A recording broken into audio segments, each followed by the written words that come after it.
What's up, everybody, and good evening. We are officially going live for Ozstradamus Toyz Live on Saturday night. And action figures here mentioning, did Oz fall asleep? No, I did not fall asleep, not this time. Too much exciting stuff to talk about to really fall asleep for tonight. I mean, well, period, all week. It's been a no sleep kind of week. I feel like we've all been running round the clock with all the news coming through each and every day, whether you're doing live streams or whether you're just talking about it amongst all your friends and chat. So it's really great that honestly it's just been a fun time. And last year, this is the exact time frame which Skelly and I started our whole endeavor with Toy Frenzy, that ended up building into Ozstradamus Toyz Live when I finally started doing the solo shows. And now it's the Ozstradamus Toyz Live hangouts every Saturday night with all you fine gents coming on and hanging out with me so we can talk about this amazing hobby that we all have. So, how you guys feeling after overwhelming news? Wore me out and I wasn't even there. Right? You get a little tired after. Yeah. It's so hard to keep up. So very hard to keep up with everything. My wallet is over crying in the corner, yelling to itself, "Red rum, red rum." Right? Get that fourth mortgage out on the house just so you can afford, everything else. I'd have to get a lot bigger house if I really bought everything that I wanted. I know. Honestly, it's like you don't need the fourth mortgage to, buy the more toys. You need the fourth mortgage to put on the additional warehouse addition that it is going to take to start storing all this greatness. It'll just be a house full of toys. That'll all be right. Just a second house. It'll be nothing else. No fridge, vacation home, no summer appliances. Home. It's the collection. All the cabinet doors will be taken off. Figures will be sitting inside of it. It'll be you got it. Unfortunate that we don't live close together, so we can just rent a house between a bunch of people and store all the toys there. Or buy a plot of land and start developing it out so that we can. Brick and I have had some interesting talks actually about ideas for future, but we'll get into that some other time when I have Brick here and we have more of this plotted out, because as our community keeps growing, I think we have more and more of the right intentioned people alongside of us to see a project like what we've discussed take off, which is going to be awesome if we ever could. So let's go through the chat here before it starts getting away, because as we all know, when we're doing these live streams, this chat really climbs and jumps. We've got Onryu83 saying he was in first. Cobweb pulling double duty in the chat and on live this evening. Glad to have you here, brother. And speaking moistly, I hope everybody just cringed. And Scott Baker is here as well. As we already mentioned, Action Figs is in the house. We have Nolan here with us. Man, the myth, the legend himself, Eternian Ellipse, Sir Clifton is hanging out with us this evening. The amazing, beautiful Mike Fee is here with us as well, brother. Thank you for joining us tonight. Come hang out, decompress, talk about toys. We've got Matthew Madsen coming in. It's good to see you, brother. Thank you for being here. Dawning of a decade, that beautiful, gorgeous girl of mine. Love having you in the chat. Thank you for being here. She's mentioning the fact that I got lost in the fields at the Emerald City again. Totally true. That's where the bandana came from. It's more of a lime green than a emerald, but that's okay. And everybody giving props and shout outs to everybody here on panel with me this evening as we discuss all these great and amazing reveals. And I will definitely be trying to pull up some pictures as we go along. Ray Black also joining us tonight saying hey to everybody. Man, always love how big the chat gets and seeing everybody here each and every week. Always makes me feel amazing to be a part of this community, and thank you all for being here. So, wait, we got a question here. Anyone want to buy a bunch of Marvel Legends and McFarlane figures so you can pay for the new Joe pre-orders? Hey, anybody out there looking for some Marvel Legends? What about the McFarlanes? I'm in the same issue. I need to sell some stuff. Right. Everybody's figuring out, try to hawk their older stuff to make room for all the new goodness that was announced over the past week. So I went live with Mega J last night and was hanging out with JB Toy Trunk and also Lyle as well. For anybody who didn't miss it, go check out last night's live stream with Jay. Of course, Toy Sorceress was with us as well, and we also had Ace from Ramen Toy jumping in, who hadn't even seen most of the news because he's been so busy. He was actually streaming from the factory last night, which I gotta say that felt kind of cool. Like he was in the factory, in the like a collection room, and streaming from there. That was pretty neat. Like he's in the spot where he's making it happen. Well, and Jeff has joined us this evening, saying hello to everybody. Good to have you here, brother. Thank you, and always glad to be around friends. But yeah, like. There's been so much stuff going on. Some things are getting, underlooked, and it's been a really crazy time because there is so much stuff that just kind of blindsided so many of us. Like, I don't know how many of you all were familiar with Crystal.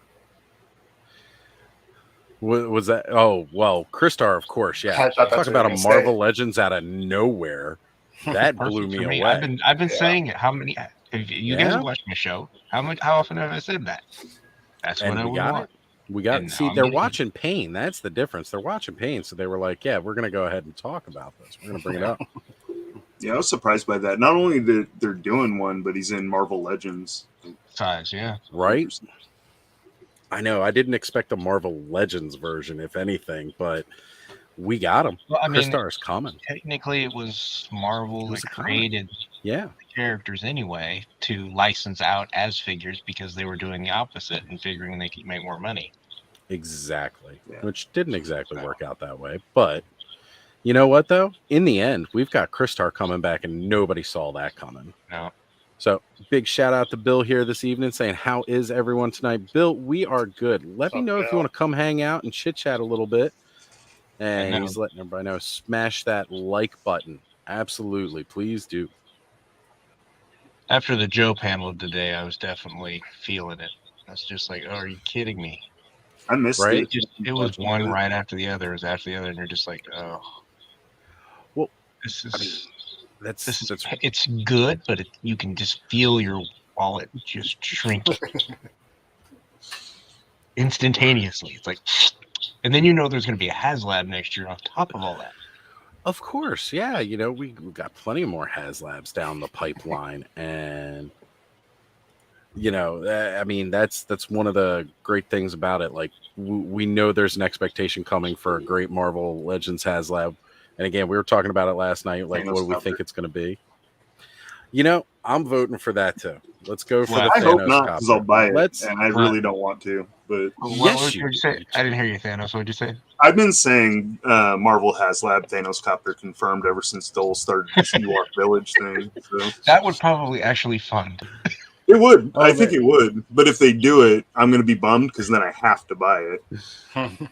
Anything else I can pretty much pass on. But yeah. Right, but you can't not buy your namesake. Like, but then also, it could be multi-purpose. Talk about must-have. You could use that also for G.I. Joe. It's a helicopter. Yeah, that's true. Retrofitting. That's true. Not that you need a helicopter because I just bought one. Well, you bought the fully scaled amazingness that is that Dragonfly. Exactly. So got another guest coming in, joining us this evening. We've got Bill from Weird Fantastic Toys. Hey, everybody. How's it going? Good. It's going good, man. How have you been feeling? I'm wore out. They've been working me pretty hard at work. Been working 10-hour shifts. Got the first Saturday I've had off in quite a while today. So this is my first Saturday off in over a year. Okay. Wow. Yeah, I don't like working on the weekends because I like to play on the weekends. Right. And today I didn't really get to play because I had to go take the Maypops that were on the front of my truck off and put brand new tires on there. Oh, wow. Okay. So you've been busy working on your day off. Yeah, pretty much. But I've got a show coming up tonight at 10 o'clock. Johnny Sorensen's going to be on there with Joneser, and they're going to do a conversation about Batman. So if you don't get a chance to watch it tonight, watch the replay. I always leave my replays up. Absolutely. Well, maybe they'll discuss that new 6-pack of Batman that just came out today. They might. I told him, I said, I want the number one comic book guy, my favorite comic book guy, and the number one Batman fan to talk Batman, and I'm going to kind of sit back in the background and be pretty much the peanut gallery. Yeah, they're going to need somebody to mediate because it might get a little heated. A lot of times when we talk comic books, it gets a little high. So what they plan on talking about is they plan on talking about like late 80s and 90s Batman. We're going to go from year one, I think, to Killing Joke, and then Long Halloween, and then finish up with Nightfall. Okay. That's a good story to finish up on too, especially after some recent toys. So, yeah, and then as a matter of fact, speaking of Batman, I finally got a chance to watch the Flash movie. I still have yet to see it. Bill, what's your impressions though? No spoilers, just impressions. It probably would have done better than it did if Ezra Miller wasn't a piece of crap. Unfortunately, we can't do anything about that. The fact that he made a mental health joke in the movie just like snapped me right out of it. Really? Yeah. I mean, that played in my mind the whole time I was watching the movie, and it took me out of the movie. I think the movie would, like I said, it would have done better if that shadow hadn't have been over it. Otherwise, actually, Miller's a good actor.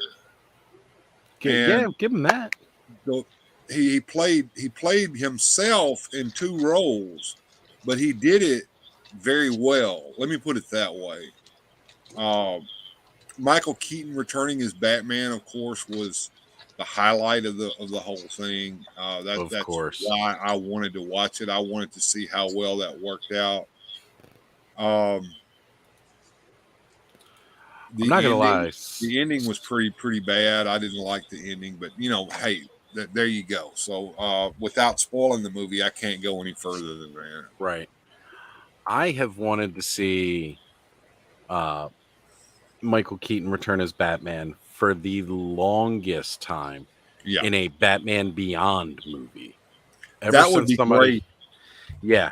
Ever since somebody showed a picture that was like right around the time of Spider-Man Homecoming was announced, showing the picture of the older Keaton next to, the Bruce Wayne from the animated series Batman Beyond. And I thought, oh, that's perfect. That's a great idea. That would be, and he could do it. He could pull that off, and it would work.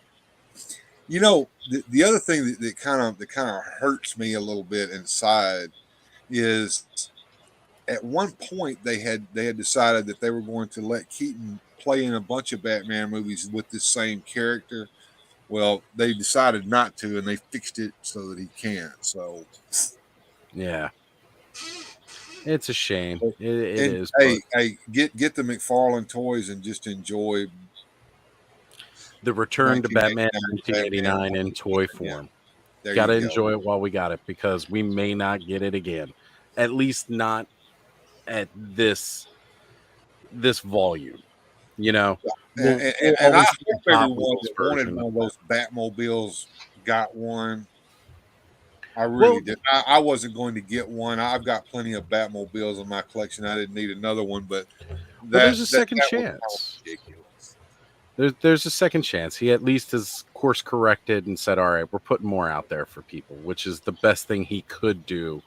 I'm sorry. If you didn't realize everybody was going to jump on that, you're just being naive. To most of us, people of our age, that is like the iconic Batmobile. It's a toss-up between that one and, the 1966 Batmobile. Yeah. When you ask... For the longest time, the 66 Batmobile was my Batmobile. I grew up watching that was the television show. Or the animated series. That 89 Batmobile is iconic. And I swear, none of the Batmobiles that came after that in those movies touched that Batmobile. Nah.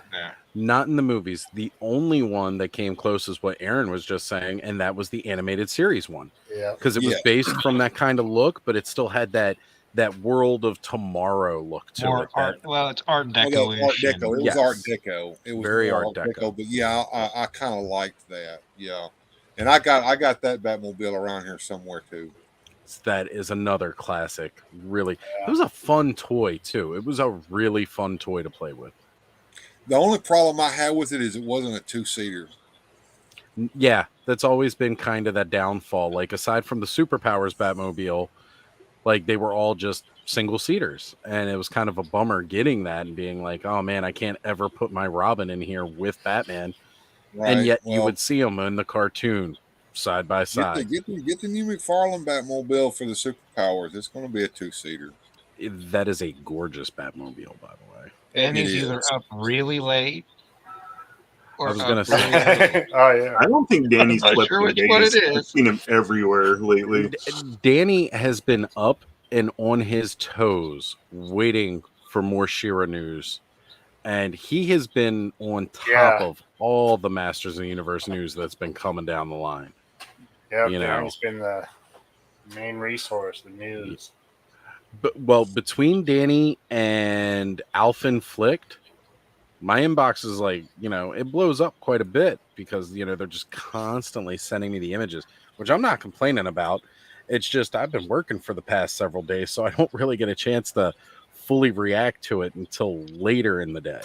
And then I've been playing catch up nonstop because like even this morning after stream with Jay last night, I was working this morning, but I'm sitting there like trying to catch up on other videos that I've missed. Yeah, just trying to keep my phone charged the last couple days. Oh, that's been an impossibility. I've been walking around with a portable battery charger this whole time. Right, that's what I need, yeah. I've been out of it. Like, I get off work and then I try to catch up, and I'm like, "What the hell happened today?" There's just too much. There's too much. Been a lot. I did want to run through the chat here a little bit, guys. First off, I want to go back to Dawn because I've never heard this joke before, and this was great. Absolutely great. Since Eldor's not here to make a dad jokes, Dawn decided to help out. Where does He-Man keep his towel? By the shower of Grayskull. That is phenomenal. Yeah. And Jeff mentioning the fact that G.I. Joe Classified was the best. It's killing me because he can't buy a thing. I understand. Completely understand. Joe panel was crazy. Speaking moistly. Yeah. Like I said, when I've seen the Joe panels of the past previous years, there's always been figures where I'm just kind of like, yeah, it's okay. It's okay. Like, I haven't seen one that came off of the Joe's panel this year at all that I've been like, nah, forget that. It's just, that has not been a thing. No, not this year. So Nolan's mentioning he picked up a Spin Master Wukong figure, $5 Canadian. So that's like 50 cents American. I didn't read that last part until I read it out loud. That is hilarious and accurate. Yeah. How does it measure up to the Mythic Legion one? For $5, let's be real. What are you expecting, man? Like, we were handed It's a $5 toy. We were handed pretty close to perfection with that toy. And yeah. So big shout out to Travis, Mr. Wonderful, joining us this evening again. I did post the link to his Kickstarter in the chat. If you have not backed Hexus Stack, what is going on with you? I know you're suffering from space danger. We all are. We're all feeling that pressure. And you know what's going to help? Some beautiful tiered stacking with Hexus Stack and storage room for all those new accessories you're going to get from all of these amazing G.I. Joes. Yeah, I'm looking forward to kind of consolidating some of my spread out toys with the Hexastack. And he has some more announcements on the way about the Kickstarter. And keep your eyes peeled. I've seen a few things, and it's going to get a lot of people really excited. So definitely keep your eyes.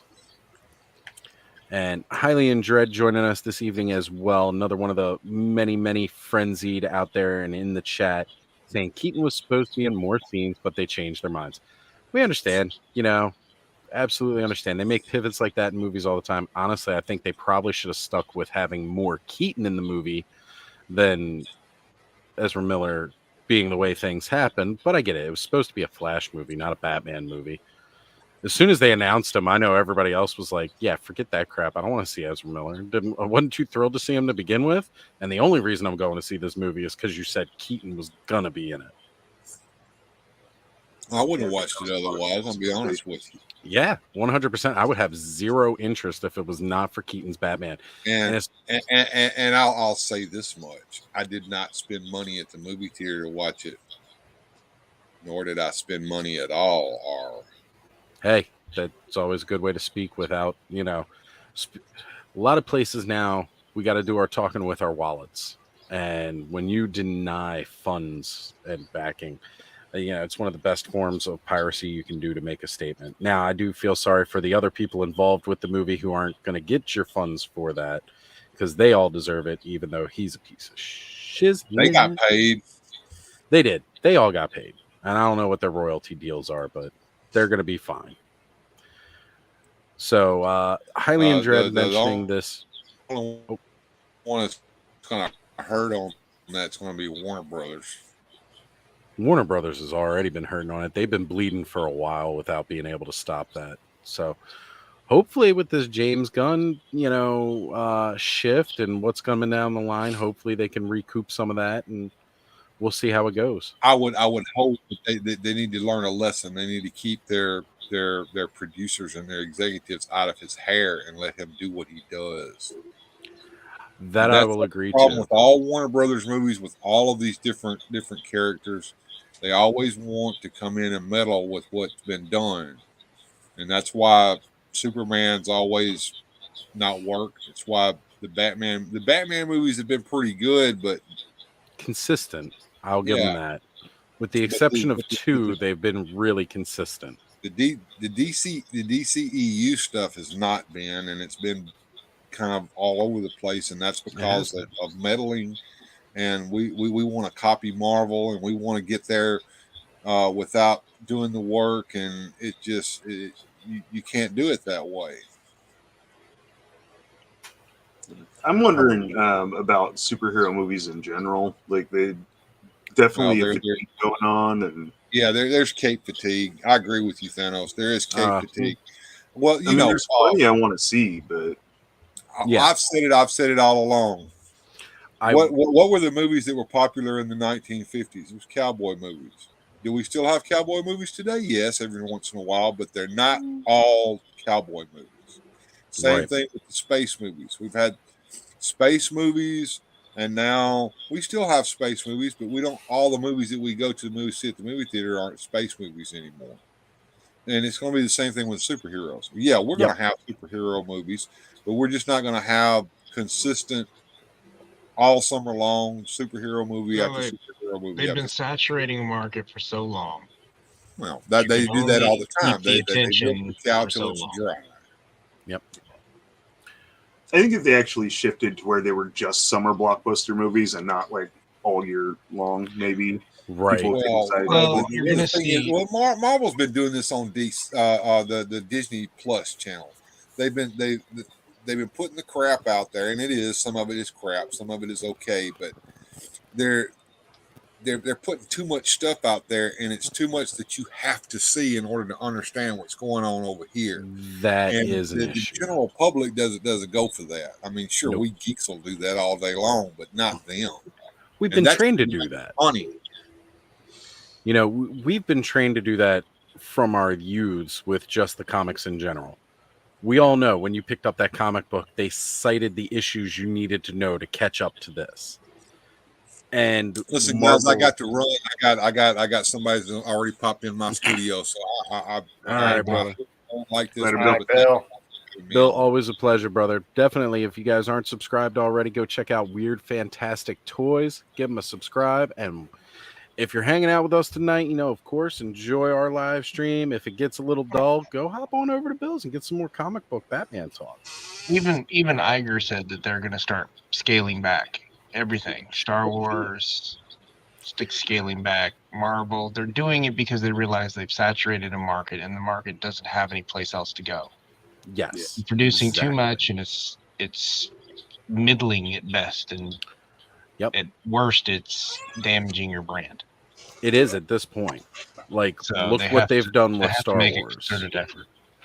There is, even after George did the prequels and everybody was hating on them, there was not this much hate for Star Wars like there is now. There is a lot of people out there hating Star Wars just to hate it. And I've I will say, actually enjoyed most of the Star Wars recently, though. I don't see. I haven't had an issue greatly with any of the Marvel stuff or any of the Star Wars stuff. I mean, yeah, Last Jedi rubs me the wrong way. I've had issues with But- Well, I'm sequel not counting the trilogy. movies with Star That's Wars. it. I just meant like the series. Well, no, I'm just saying in general. Even those movies, they're not terrible movies. They're just not what I liked. I didn't Right. like them. Would I go back and watch them ad nauseum like I did the original trilogy? No. Nope. But I'll watch them once or twice. If they Yeah. were on, would I? Here's how I gauge a movie. If it comes on TV, Am I sticking am I around going to to watch? change the channel, Right. or am I going to sit down and watch it? Now, those are the kind of movies that, if it was on, yeah, I'd probably watch it. Of course. I But mean, it's not something that I'm going to go seek out. yeah, I'm not going out of my way to go catch any of the sequel trilogy. Yeah. I will sit through Rogue One.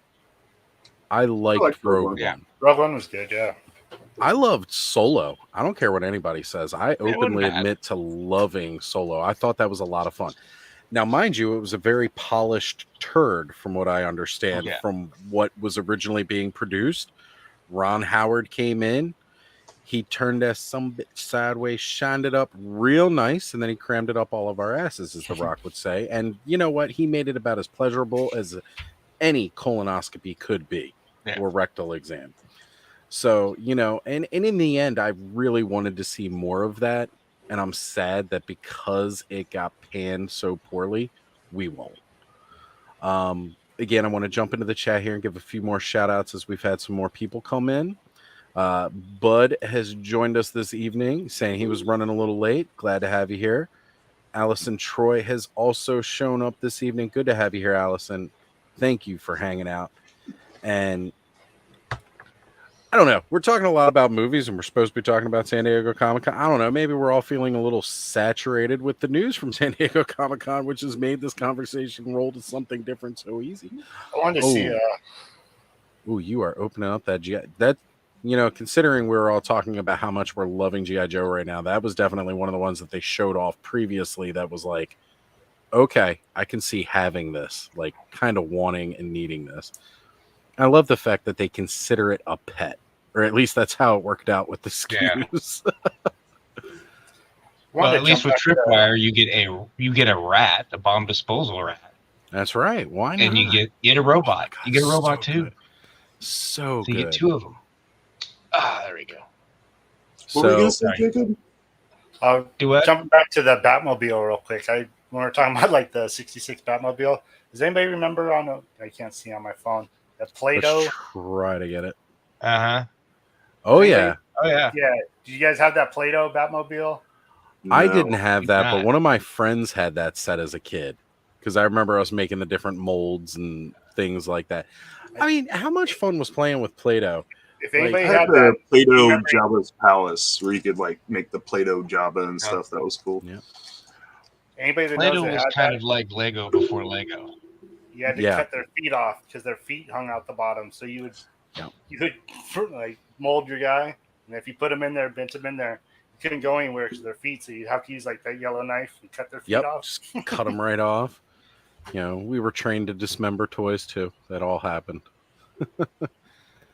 So let's see here. Highly in Dread saying he is glad that they are making the entire Motu vintage line. Just hope figures stay readily available on Creations and not hard to get. That's my biggest concern. And honestly, I don't understand why they're cutting out Big Bad and Entertainment Earth and like those kind of retailers. That means your MOQs are going to go significantly down. So the likelihood that they're going to be readily available is going to dissipate very quickly. Yeah, so they're probably going to sell out, and then you're going to be dealing with scalpers just like we've been dealing with. They should, if they're going to do that, just make them the made order like they did the Wonder on Grizzlord. And then it's like it'll take us longer to get them, but at least we'll get them. It still has to hit that MOQ for them to even bother paying. Right, to even bother making it. Well, I think at this point they've pretty much confirmed that they are willing to do it. Now, if you go back and you watch that interview Pixel Dan did with the brand manager, he really kind of heavily implies that it seems like it might be figure-to-figure basis whether they open up a made-to-order window. Yeah. I think it's only going to be like we messed up and didn't make enough. But right, they're going to put it out. They're going to see how quickly it sells out, and if it sells out like Wondar and Grizzlord, they're going to be like, "Oh, our bad. Let's have a made-to-order window." And then you wait a year and a half. But these aren't bonuses like, well, I wouldn't count Grizzlord as a bonus. I count Grizzlord as a mess up. But like Wondar, Coldar, like those are like, they're cool. Figures. You don't need them, but like the rest of the vintage line getting made, it's like, no, like we've been invested in this line for years now. Like almost as long as the line was around originally at this point. Like we're coming up on that doorstep. Yeah. You know, started in 82, hit its peak in 85. Yeah. Well, guess what, folks? With the made to order, hit its peak in 85 and then cratered in 86. If they have to eat an MOQ and it's like, oh, well, we didn't get as many made to orders to do the factory order, you can put them up on Mattel Creations and they will sell eventually. That they will. They might sit there a long ass time, but they'll sell eventually. Unless you're a really good looking and well packaged 4-pack of the same guy with 2 versions at retail and technically, you got to even say almost now at this point 3 versions because we're going to get the Filmation version at retail now. So even that's not that special. It was just overpriced. Like that's the reason that sits there is it was overpriced. And the packaging is really, really nice. We didn't agree. That is.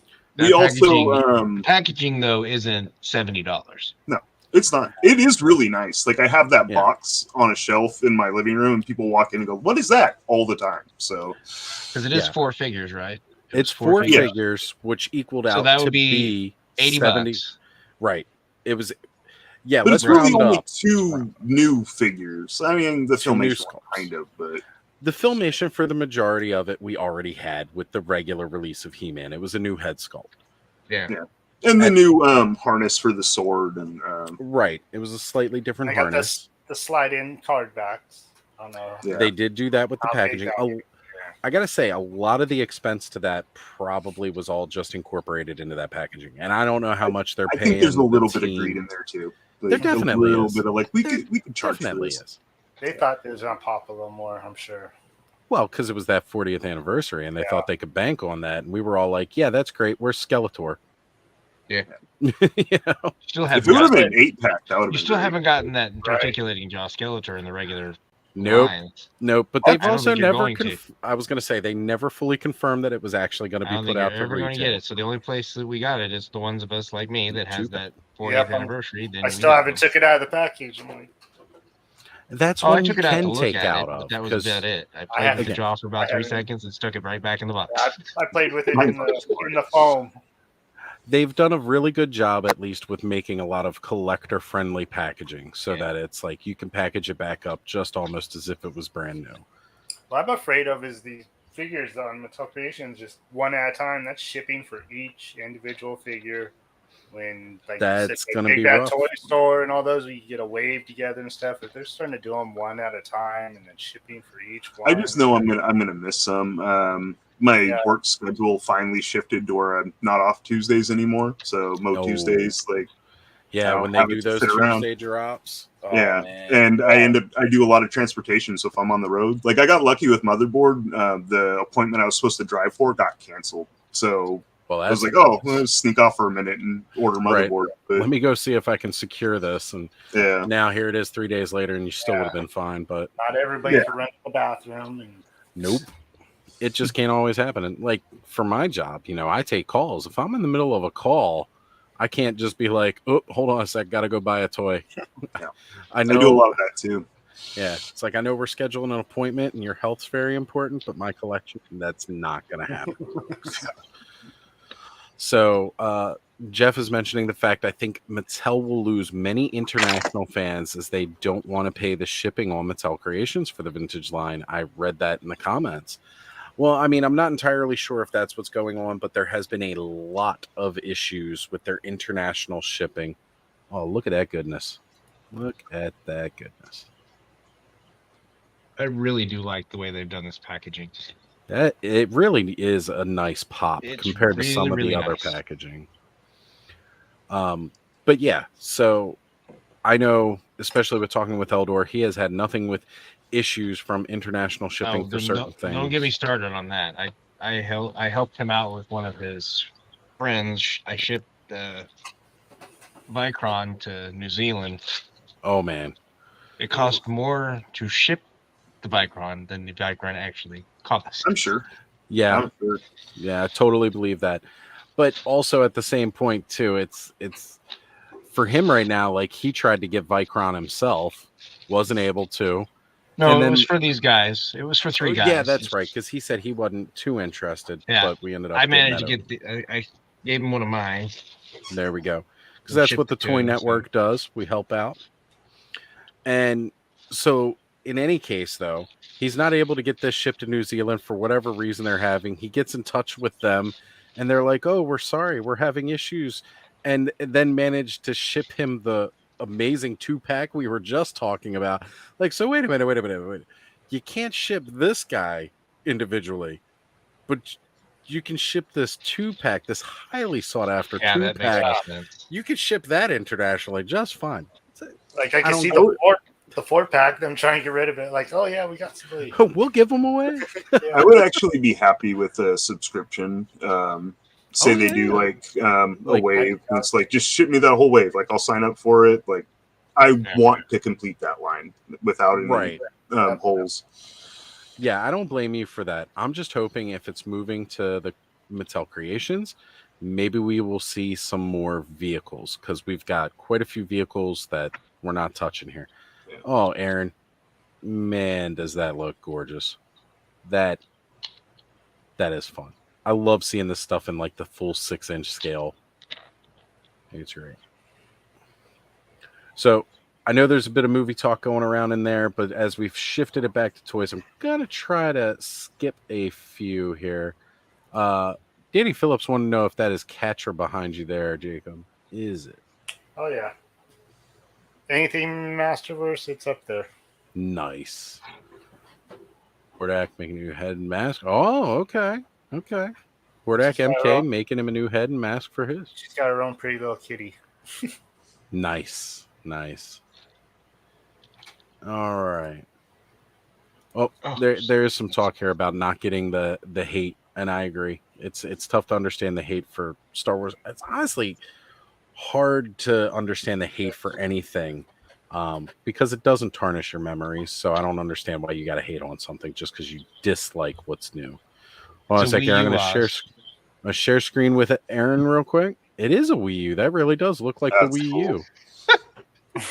Yeah, and Jacob, bring it back up and show off that beautiful Catcher because that is still one of the best looking Masterverse figures they came out with. Meow. I gotta say, like we were discussing the other night.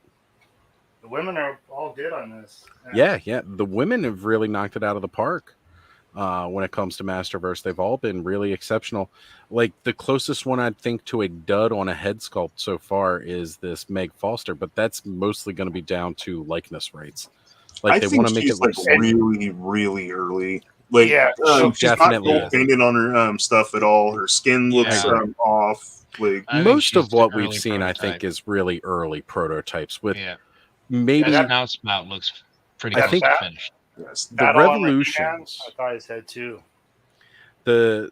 Most of the Revolutions that we've seen, I think, are pretty close to what we're going to get in some ways for certain aspects. Like color-wise, I think they've done a lot, but there's finishing touches that are clearly needed to be done on most of these. Yeah. And that's fine. Give them time to finish it all. Like that is. I don't mind if they take their time and get it right. Yeah. I am patient. I can wait. Oh, and here we got Black Phoenix joining the house with us this evening. Excellent to have you here, Alex. Thank you for showing up, brother. Good to have you with us. Fashionably late. Mike was mentioning that Flint was just badass, always in the fight. Talking more about the G.I. Joe. Flint was definitely always one of my faves. And the Tiger Force Flint's a little rough for me, but there's some things that I can do with it. Look, if we can get a head correction out of it, that would be great. And also wanted to shout out Chef M80 also joining us this evening. Thank you for being here, brother. Appreciate you showing up. Lawrence is in the chat too, so I'm scrolling down still. I'm trying to catch up. He's above that one. He's up above that one. How did I miss him? What is going on? That's right. I feel like I'm missing everything. He's here somewhere. Lawrence, I'm finding you. I'll give you a shout out to a punk with toys. Wait, seriously, I can't see him. Am I simulcasting somewhere? And he's in a no. That doesn't. That's not how. He's there. I saw him a second ago. All right, I'm gonna scroll down further because I'll find him there. I think what it was I scrolled up to get Chef M80s from when he first jumped in, and then didn't scroll down Chef far had enough. a question in there too. Also, Ted popped in to say hi and bye. Oh, Ted Darklaw. All right, yeah. He's probably listening. So, yep, doing the date night with the wifey thing. I'm sure his wife is like, "What are you doing?" Well, we'll be catching up more with him tomorrow night. We'll definitely be jumping on talking with Ted tomorrow night. Yeah, I know, and I've got my show tomorrow night. So I know we're all look. It's gonna be fun. We've all got to go live when we go live. Nobody Sunday, actually owns a time slot. Sunday has become the absolute most busiest night of streaming ever. It's ridiculous. And it makes it difficult, but you know, we got to do what we can do. I know, like I said, I'm probably going to be, well, this will be news for everybody. I'm probably going to be a little late to Hello Dope Toys because I'm going to be doing something with Mega J slightly before that, but there's a reason for that, and that's very important. So, yeah, we'll be getting to that tomorrow more. Chef M80, was this the question, Thanos, about motherboard?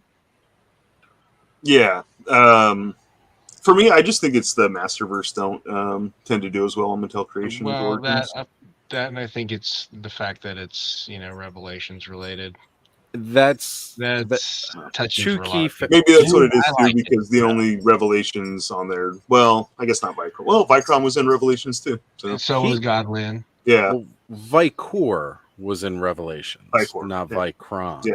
Vicron himself was a new Eternia version, which already the new Eternia has probably the best reputation amongst the Masterverse, second only to Princess of Power.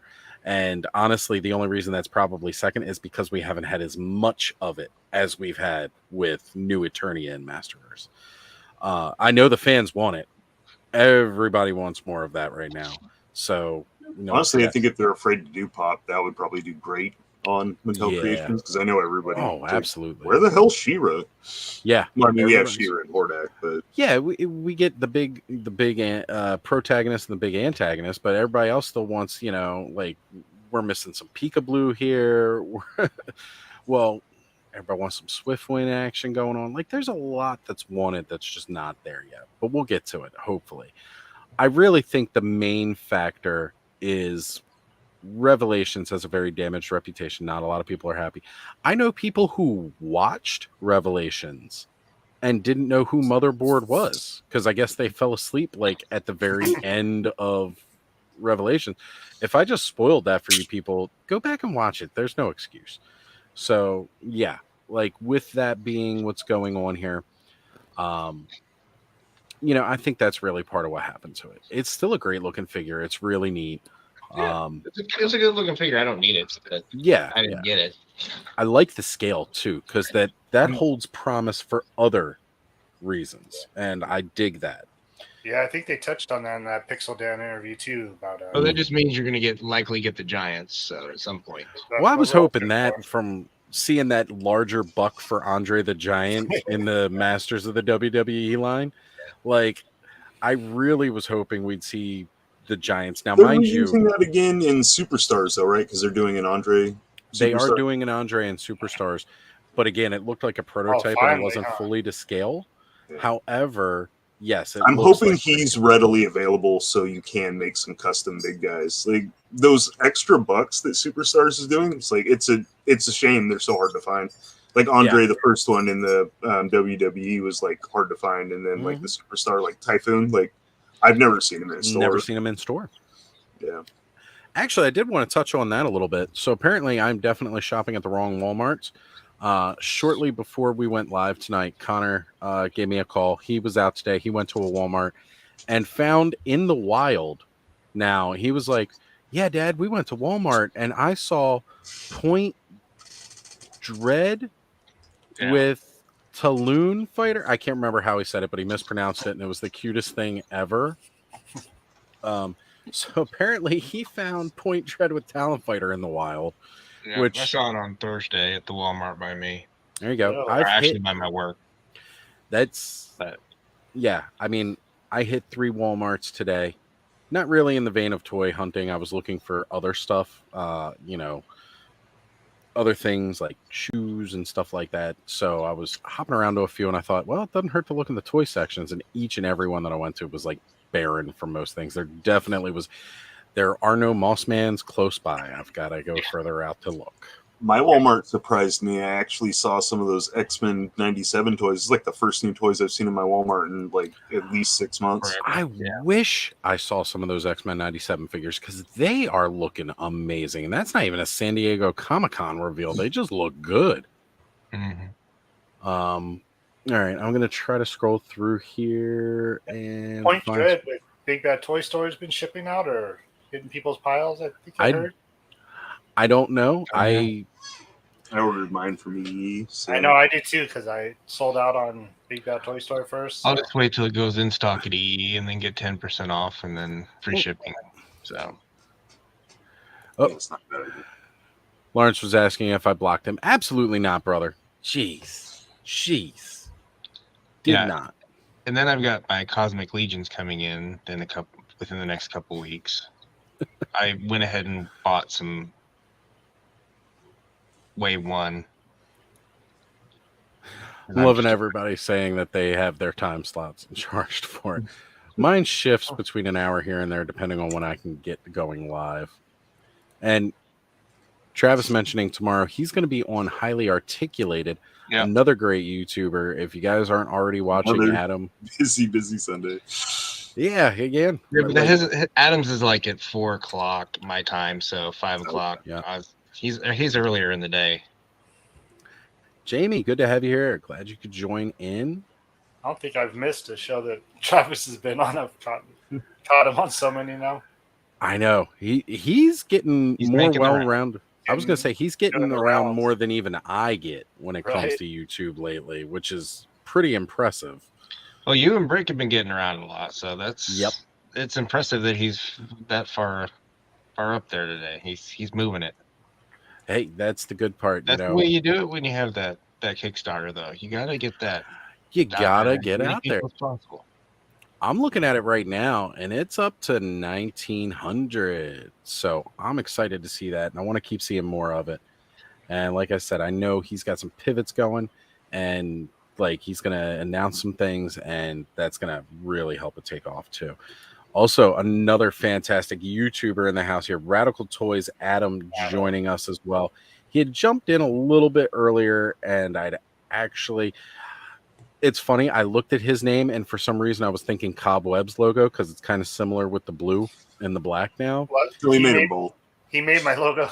Yeah, that's true. So, but absolutely, Adam is always busy too. Like, I don't understand when he's been sleeping this past week because it seems every time I turn around, there's a new video. But I mean, when you do toy news, like so many in our community does, you're staying, to stay on top. You got to be quick with it. Otherwise, you're just doing a once a week live stream like me, talking about stuff everybody's already talked to death already. But I know Adam really impressed me with all that because he's got to do his thumbnails and all that, and he does 2 or 3 of those videos in one day. I'm like, man. I tell you, I've gotten a little lazy with mine, and I'm not afraid to admit it. But I've been dealing with other stuff outside of work, or outside of this. I shouldn't say work because I never consider this really like it is work. I'm not taking away from that. It is work, and it drains you. It's work to get the stuff together. Now, once it's on, then it's fun. Yeah. This is the great part about doing all this. Yeah, it's all that preparation beforehand where you have to. Put everything together. Yeah. So Lawrence found Duplico this week, which is great. Well, Joe Gonzalez in the house joining us this evening. Thank you for being here, brother. Absolutely. Giraffe apparently says we can't sleep during San Diego Comic-Con. It's not allowed. There's some unwritten rule for that. Hey, first off, look, the Beastie Boys told me a long time ago, there's no sleep till Sleep Brooklyn, and guess where I'm not. So guess what? Until I get there. No you didn't want to sleep. Sleep is overrated. It is. Honestly, that's why I get down on people. Sleep is Everyone's over there going, what? Nope. I always get bothered. Like, people tell me, you need to sleep. And I'm like, I don't want to sleep. I got too much to do. And this today is part was of it. all about figuring scales. I literally have 4 different sizes. It's funny that you're talking about it was figuring out scales, because we got into that discussion a bit last night where we were talking about 6-7 inch, because oftentimes we don't talk about scale, we talk about the inches of figure, like a 6 inch to a 7 inch. And I'm just flipping through everybody here instead of actually minimizing, so we're all back on this screen. Is supposed to be for a pack rat. Now this is supposed to be for a classified size. That is bigger than that's ridiculously huge. It's a bit big. Seems a bit big. That's a bit big. Have you tried any really big, ambitious prints yet? I did basically the window and side panels on water moccasin just to see if it would fit on the Fortnite boat, but it can't really handle. The print area isn't big enough to do really, really big stuff. Right. Because I had to get one that was enclosed because of my son, so I have a limited amount of space for it to do it, but it still works. Yeah, that's maybe where I saw these days I'll get one. Point Dread was Lawrence. So right. That Toy Story. I still gotta watch his video, but I knew I saw that somewhere. The only thing I have coming right now is another one of these guys. Is that some Beastman armor on there? It's the 2000X Beastman armor. It's a little big, but I'm going to kind of tighten it up a little bit. I got these from Hero Source Collectibles, John store. Cool. Nice. Geek Dad Life. Yes. I went ahead and I contacted him and I sent him a direct message. I was like, yeah, you got him. So he had the one that I was looking for. Did you go all in on Wave 4? Yeah. And then Joe happened today, so yeah. I haven't ordered any yet. I know I'm getting the hyena guy though for sure. Lawrence, I'm crazy. I got a couple extra sets of armor because I got a couple of the extra. Because I went ahead and I got 2 of him, and I flipped out the head for the other. I guess it's a hyena head. I'm not sure what that is. Hold it back up a little bit. Let me see if I can point it out. Looks like a gray cheetah. Yeah, I was going to say, it's like a cheetah head. Yeah, nose is a bit stunted for a hyena, and with the spots like that. But I switched out a couple heads on just a couple of my troops. Always I really like that head. Yeah. I don't want to get another blight just for that head. Yeah, so, yeah. Switch those 2 out, and then I got to get another probably Chernari infantry to do another head.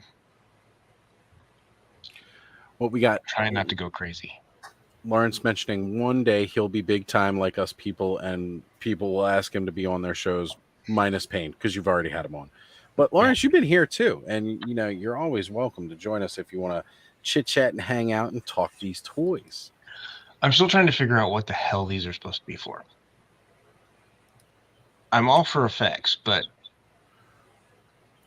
that's Snake Mountain? No, these are from. No, this is from. That's supposed to go onto the back. I'm just looking at these like, what the hell would I use these for? Flip that it would back, be going onto the back. Flip it back upside down, look like a Filmation Snake Mountain. Yeah. No, those go out the 2 fronts of the cannons after the missiles have been launched, right? No, they don't really clip in anywhere. Okay. Hey, if anybody knows, I guess we could put them like this. Yeah, see something like that. Okay, yeah, because I see you did the front placements. So yeah, that would be the rear. But it's not really open, so.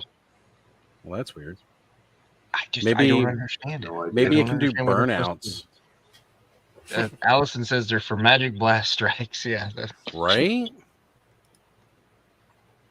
See, now this would make sense to be out, for like a wave.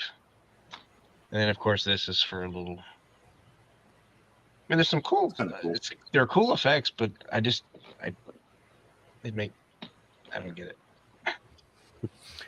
I'm enjoying the fact that they are giving us a lot of explosions hitting the ground, and that makes a lot of sense.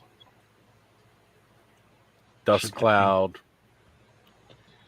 See, I could buy that if we can connect these two together, then we have the, I don't know. If you set the one in behind the other one, and then line your shot up that way, take a picture.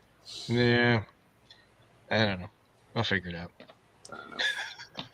Yeah, so I have another one because I wanted 2 little Beastman guys to go, some henchmen for them. That's actually kind of funny to think about too. With Masterverse Beastman, how big he is, and then having a Thane is gorgeous. He's a big, big chunky boy. I like the smirk face, but that's just because it's not stoic like every other faces in the. His hammer did bend a little bit. I had to bend it back. But... You know who he reminds me of is the bouncer from Roger Rabbit. Oh, yeah. I didn't even think about that at first. Yes, I knew I'd seen that guy before. Every time I see him, I think about that now. He's really cool, though. He is. There are so many really good... Honestly, there's not one bad figure out of AWOC yet. There really isn't. Everything they've put out has been fantastic.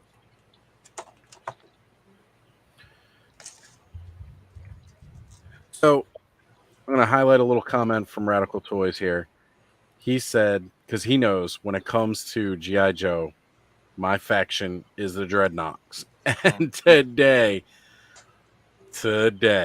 we finally really get to see them start fleshing it out. Of course, some of us have already made ours. But, it's hard to be patient. I like my buzzer gun a lot better than the straight up chainsaw that they give. Mine looks more like vintage. Yours does, and it really does look phenomenal. But that was some good news today. I'm glad that they didn't just blow their load for 2 days and then not really have anything to carry through the weekend, because that's how it really felt starting Thursday. It really felt like they were. Mattel kind of had everything all at once. Yeah. Which, I mean, we did see quite a bit of that last year too. It was they dumped everything, and then it was, Well, and then we had the March where they just absolutely crushed everybody. Yeah. I could do without some more of this. It's kind of like how I felt with the Joe panel today. It was kind of okay. Just keep going. No. Stop. Right. Stop. You've given me too much. I can't handle it. This is too much stuff. I'm going to go broke. Yeah, we're still waiting on some of that stuff from the big Motu dump. Yeah. Well, I mean, they kind of said it was going to be an all-year thing, and that's what it's doing, because now they're showing us what goes off for next year. However, they also kind of did that to us last year too, and then everything started showing up October, November, and December. That was supposed to be first quarter this year. Yeah, because they had those Skeleton Warriors. Was that when we first saw them, Eternia last year? Yeah, we saw them at Eternia, but it was still prototyped. Yeah, but I'm even just talking the Rise of the Snake Men. Rise of the Snake Men was not supposed to happen until after the new year. It was supposed to be first quarter this year. They started showing up in November, but that's kind of how all of them, they don't plan. It's all these, if I go by the dates of all my Joe figures, I'm going to get slammed in September. And I mean slammed. Yeah, and Hasbro's been really bad with that for the last several years with those. Hey, we're announcing this stuff, and then 2 weeks later, it's shipping, and you're wait.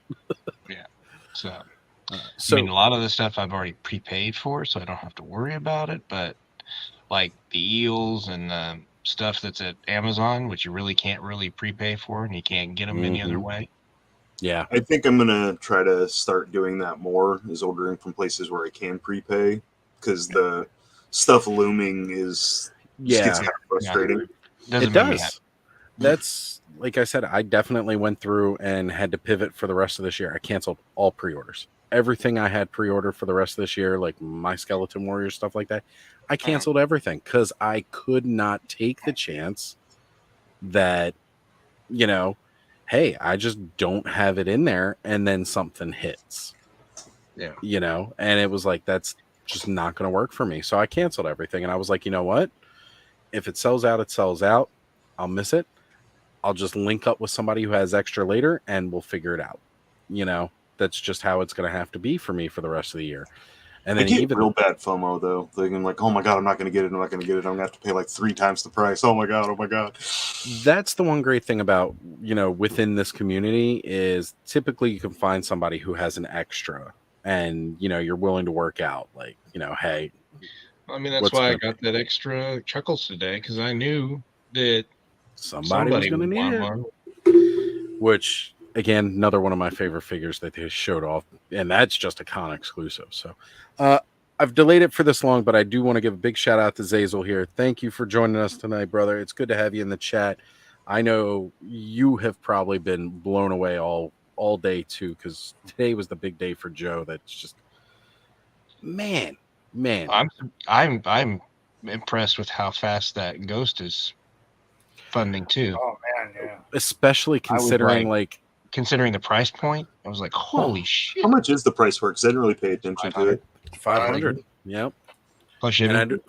I was gonna say it's plus shipping. They didn't put out a flat rate, kind of like, you know, hey, look, Thundercat's lair. It's gonna be like $650, and then there's $100 shipping. I think there's, but yeah, shipping's around $50 max, I think, on that one. I'll bring it up right now because I have been wanting to look at that tonight. Man, it looks great, but it's just, I'm not a 3 3/4 guy, and I'm not a Star Wars collector anymore. So, well, I know a couple of 3 3/4 guys. Freaking massive. It's almost fully backed.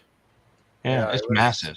Yeah, well, all of them are. As a matter of fact, like it was supposed to happen a couple months back, and unfortunately it didn't. But I'm actually working on, not actively right now because other stuff is going on, but coming up soon, one of the Ozstradamus Toyz live episodes we're going to be doing is going to be a full unboxing of the Razor Crest, the HasLab Razor Crest that a friend of mine has had sitting in its box since it came out. And he was like, dude, I would totally love to unbox this thing on your channel. And I'm like, okay, I'm not going to say no to that. Yeah, that's cool. So that's going to be a very special episode. It's going to be great. Lawrence says that he got a message from the guy that won the Thane from his giveaway, and he's super happy with how it looks. And it's hard not to be. I'm looking forward to Tanger. So I know it's not going to be too much longer, and he's going to be in my hands. So a couple of weeks. That's cool. We will get that to you. Have you guys talked about the Hasbro Pulse Ghost yet? That's what we're gonna talk about. That's why I talked when I looked over and saw Joe had mentioned it. I was like, you know what? That's another thing we should talk about. Because what does that actually come with? Because I haven't paid much attention to it. It comes with so you get the shuttle that's part of the ship, and you get a single figure carded, which is Season 4 Rebels Hera. Okay. Yes, but the panels actually pop off the top of the ship, and it has crew areas. That I saw. That actually looked really cool. So I mean, it's a play set disguised as a ship. It is 100%. As a matter of fact, let's go ahead and bring it up here so we can look at this gorgeous thing in all of its beauty. Once it'll pop up on screen, it's coming. There we go. There.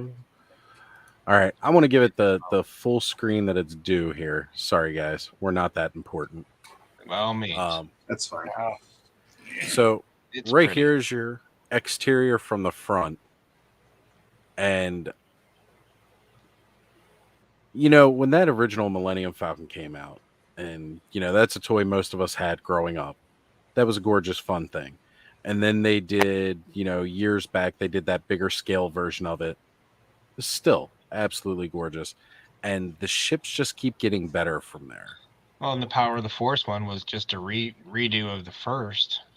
Right, of the original. With some new lights and with some adjusted sounds, but it's basically they can interchange the pieces.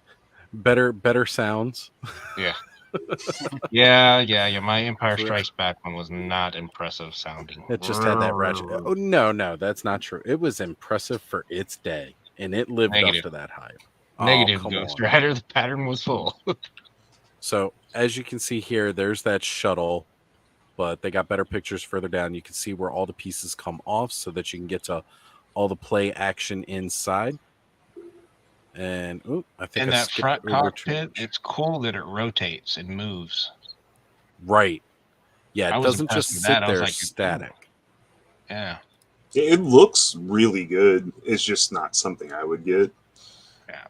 If I was a 3 3/4 vintage collection, maybe. This would be something, maybe. You're also not going to have room with that cat slayer. I'm just saying. Well, I don't know. You might still be able to. Does anybody have room after getting that cat slayer? I don't even know what I'm going to do with that thing. I just know I want it. You're going to move into it. You're gonna go ahead and link it up with a Super 7 Snake Mountain, and you're going to move in. Yeah, I probably will never have the Super 7 Snake Mountain or the Grayskull from Classics, unfortunately. So the shuttle here, I'm also just realizing has Chopper in it, or you can put Chopper in it, which I didn't notice when I was originally looking at. Part of Chopper, right? It's part of Chopper. It's not the full Chopper. Okay. He's chopped. Which makes no sense why they wouldn't make a Chopper to go in the actual. Put it with Hera. I mean, it's kind of silly, right? But I mean, I don't know if they've done a vintage collection Chopper yet or not. So it looks really cool. Like the interiors look really good. Like if I was a Star Wars collector, I would definitely want it. I just look at it and I see all that tooling. I can go, yep, that's why it's $500. So that's a lot of sculpting. Exactly. Yeah. It's not. It is, and it's a lot of fine detail, which it's all in the details. So, and when they talk about exclusive carded, apparently the back of the cards make a mural. Yeah, it makes the mural from the season 4. Yeah. Right.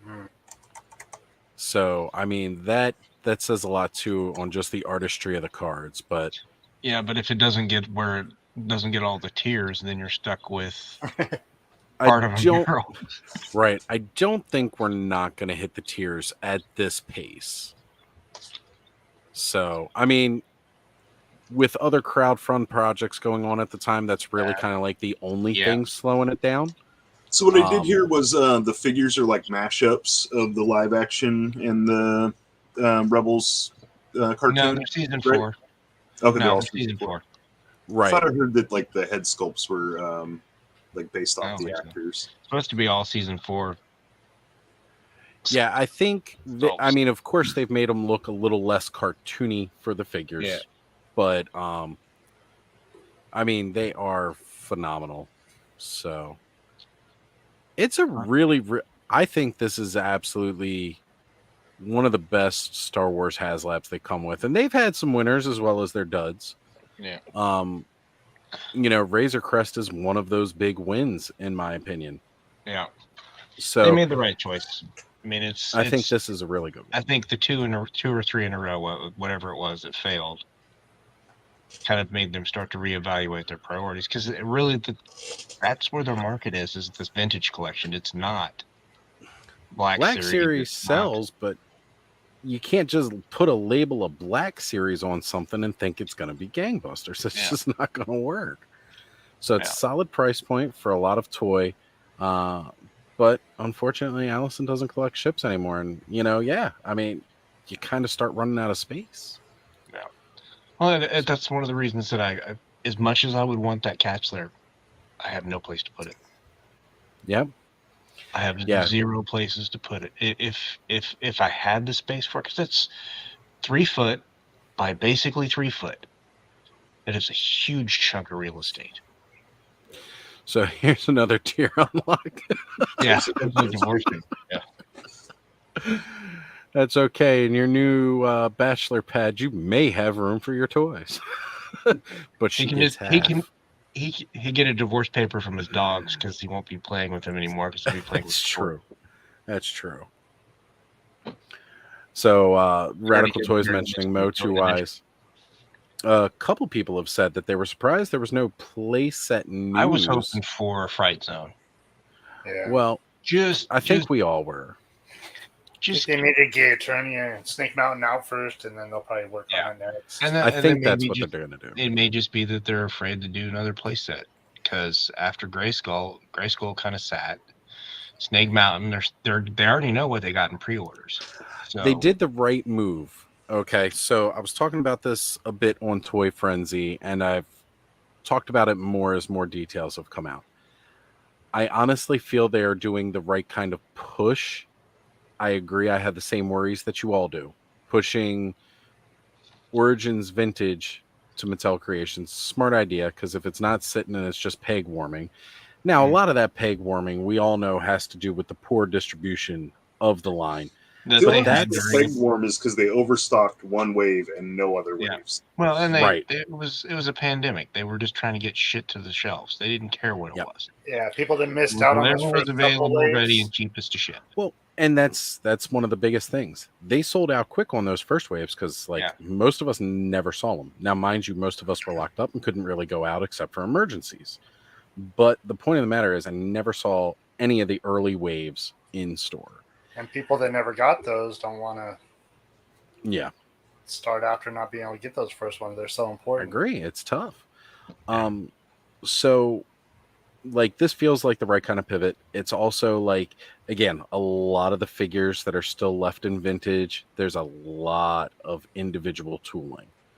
I mean, with the exceptions of teased box art figures like Terror and Lord Grasp, those guys, it's a lot of it's going to be just as much reuse as they're already doing. It's going to be less articulation, so they're going to be saving some money on that. I guarantee you the hips will probably be the same as Origins. Oh yeah, just to save on the articulation. So really, at that point, the only thing they're doing is taking out the knee pivots and the elbow pivots and the wrist pivots. Well, for a lot of the figures, they're still going to have a lot of that. What they've managed to do. All the figures had the same amount of articulation. So far, because even the cartoon ones, they're swappable with Origins on all their pieces. Yes. Now, initially, I was thinking with those first few images of Extendar, it looked like he was just Vintage and didn't have the articulation. But then when we started to see those close-up pictures later, I saw it there, and I was like, oh, no. They managed to do the extending with the articulation, which I was impressed. And who knows, maybe they are going to give us full articulation, but there's a lot of additional tooling they've got to do to get those gimmicks to work with articulation. Yeah. The fact that they managed to do Cyclone and still have the modularity, that's incredible. But that also gives us options for okay, we're going to finish out Vintage Origins. And then we're going to start diving into some of these classics, guys, that came out, and now we're going to re-release his Origins. And again, citing Terror, Lord Grasp. Allison brought it up very quickly with Cyclone. They've got all the pieces to do Shirobo now. Yeah. So that's another one. Those are the only characters moving forward that could still use a lot of the reuse parts. Because even with Stondar and Rock-On, it's not like they were lather, rinse, repeat Rock Warriors. They were completely different as toys. They didn't reuse parts. So everything similar, other than the head and then the outside. The chest piece it had different tooling for different tubing, if I remember correctly, on the Vintage. I don't have my Vintage ones anymore. Look at them. I have them in the other room, but but I remember as a kid being well, and again, it's really not one of the greatest features in the world. Hey, he turns into a rock. Yeah, he just that wasn't sits there. It was it's the same thing as the meteorbs. I mean, it was just not one of those things that what are you going to do? Throw the rock at people? I mean, it was kind of you have He-Man pick him up and throw him. Is that what his magic power is? Totally did. Throwing into a rock. It's dangerous. Okay. Allison's got me saying that they were both completely different sculpts, of which I was pretty sure there was no reuse. Dragstore, there's no reuse there. Nobody uses those parts. Two Bads, all single use. Real Blast. I wonder if they could do something with Too Bad to where like he does come apart and fit together and kind of use that for like the blast off. That would be cool. Is to make basically make two figures, but they separate them and pop them together. Find a way to do it together. I know a lot of people have been talking about that, and with them doing modularity with Masters of the Universe, wouldn't that just be like the coolest friggin' multi-pack ever? Like, but you still haven't gotten multi-bot, you still haven't gotten Modulock. Right. And you've got all of those. Now, mind you, they gave us tooling for those already, which is tooling. Some tooling. I hope those ones are actually to where like all the connector pieces are like the origin connector pieces. Yeah. So you can really make like crazy monsters out of them. Yeah. Right. So yeah, again, mentioning the fact that Too Bad is single use if they don't make Tuvar and Badra as single characters, which will be great. And yes, we have seen Modulock's parts in various other sculpts, which is a great thing. Even like the more done like Too Bad, right? Like they do one for Mattel Creations. When they get to the cartoon version of them, that's tooling done. Yeah. If they get to a cartoon version of them. Which I don't see why we wouldn't. You know, I really don't see, if you're going to release the Origins figure, again, most of the time the Origins figure was kind of a representation of what was supposed to be Filmation, but there wasn't enough talk to make them all uniform. You know, who knows? Maybe we'll finally get a tongue lasher with the effect. Unfortunately, he'll be a part of the Horde from Filmation. Or Ratlore from the Horde from Filmation. I'm curious about is I wasn't around for Classics at all. Allison will probably know, because they started putting in Filmation and Classics once after a certain amount of time to kind of revamp the line. I'm wondering if it's pretty close to the same time. Where they getting close to the end of Vintage, and then I think it was Super 7 that did the Super 7 did the Filmations for Classics because they took it over at that point. Yeah. And that was great, though. Like, there's certainly nothing wrong with that. Those figures are phenomenal for those that like them. I like some of those figures. But they all have the same kind of chest. They all have same. There's lots and lots and lots. So were they completely done with all the vintage they were going to do at that point then? When they started doing the Filmation? Who knows? I don't think so. I don't know all the ins and outs because I really did miss. Like they shifted it off to Super 7. Yeah. But I wasn't really paying attention to it. I didn't even know it existed until me either. Like, after all that stuff came out. But like Nolan and Danny were talking about like weapon and armor and head packs. Yep. I feel like a lot of the stuff they're doing, especially like that new Man at Arms and some of the Masterverse stuff, could completely be done with head packs, armor packs, and weapon packs. You don't need to make full new characters a lot of the time. And I think the Vicor, I keep saying Vicor and Vicron, I get them confused. Like showed that like there's a lot of like, hey, this is kind of cool. Like people, I don't know how well it's sold, but I dug it. We were talking about this before we came on, where they just kind of gave us, all of that Masterverse stuff that they're getting ready. I need maybe 2 of those figures of the Snout Spout and the Mega Knight. Yeah. Right. I'm going to get Sorceress and the Orko and Gwildor 2-pack, and I don't really care about the Orko and Gwildor it's a tentative for me. I like the Gwildor, but I don't really need the Orko because I can make that Orko if I really wanted to. Yeah, I have got the other Orko. I like Orko. I'm a sucker. I'll buy like most Orko. But it's just one of those things that's like the rest of it's just kind of, do I need it? I knew Allison would know. Do I need 5 versions of Skeletor in the same year? No. Right. I don't know if we're becoming the Toddy Mac of. I mean, they always kind of did a bunch of different. It's the Batman. It's the Batman. Right. It's one of the things that a lot of people say always killed the 2000X line was all the reissues. Yeah. And I do fear like we're repeating those steps again. They missed the point of like, the 2000X, like their repaints weren't thought out repaints. They were just like, here's a weird variation. Like they didn't really. It gave me Disco Skeletor. Yeah, and that is hands down still my favorite Skeletor. Just outrageously enough. And I love that 2000X Trap Jaw. That is a fantastic looking figure. I would love to see that one redone with some better articulation. Yeah, so that's really good. I liked the 2000X, but like the Too Bad, like when they recolored them and just swapped like the sides, that did nothing for me. Like I have no interest in that whatsoever. Yep. So asking about the movie ones, Gwildor, Blade, Sarod, not a whole lot of reuse. Absolutely not. Like I said, everything they've got on the list moving forward is just a lot of individual tooling. In the Pixel Dan that Evil Lynn is going to be a retailer exclusive, not announced what retailer. And then if she did well, it would open the door to other movies. So maybe they would be willing to partner with retailers on those movie figures, assuming they do well. That would be fine. Well, even if I think that's what they're doing with the new adventure stuff, right? Like Target has gotten all the new adventures. Yeah. Look, black and turquoise Mechanic almost gives us techno. Just saying. That's what I really want to see. If you want to start reusing parts, give me some Fruza T figures. Because I would love to see more of. I want to see some more of these other lines come into Origins. And Joe mentioning that the original classic sculpts, everything was all done by Four Horsemen up until later. And that was 2000X as well, right? Yep, they did the whole line for 2000X. That was their baby. That's what put them into getting. Well, it's basically what set them up for doing DC classics. And then those figures were super wonky, but they all looked great.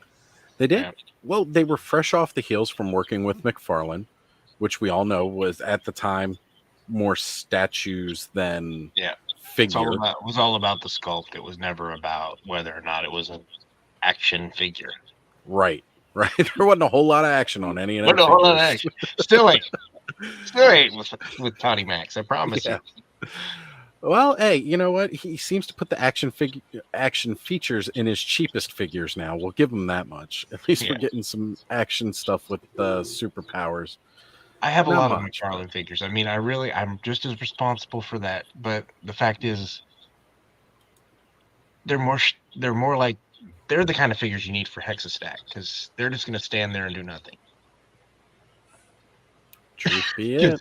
If you try to use them in any way, shape, or form, you're going to be disappointed because that body is going to flop over because it can't hold itself up because the weight's too much. McFarlane got the rights to do Blizzard toys. I haven't seen too many people talking about them. I'm hoping those actually turn out pretty good because, like Diablo and Warcraft, it's because I want to start seeing something out of it. Yeah, I've always loved Blizzard. Like, I'm sorry, they've owned me since the very first Warcraft Orcs and Humans, and I've always wanted to see some really cool toys. They had toys. I forget who did them years ago. NECA did some of the Heroes of the Storm. I know I have a Tyrael. There was a NECA. I remember they did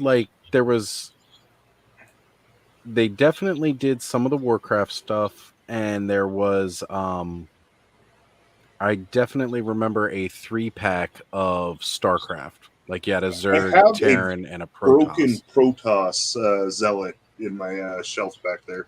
Yeah, I can't remember who did those when they came out, but they were freaking solid. Like, I really enjoyed those.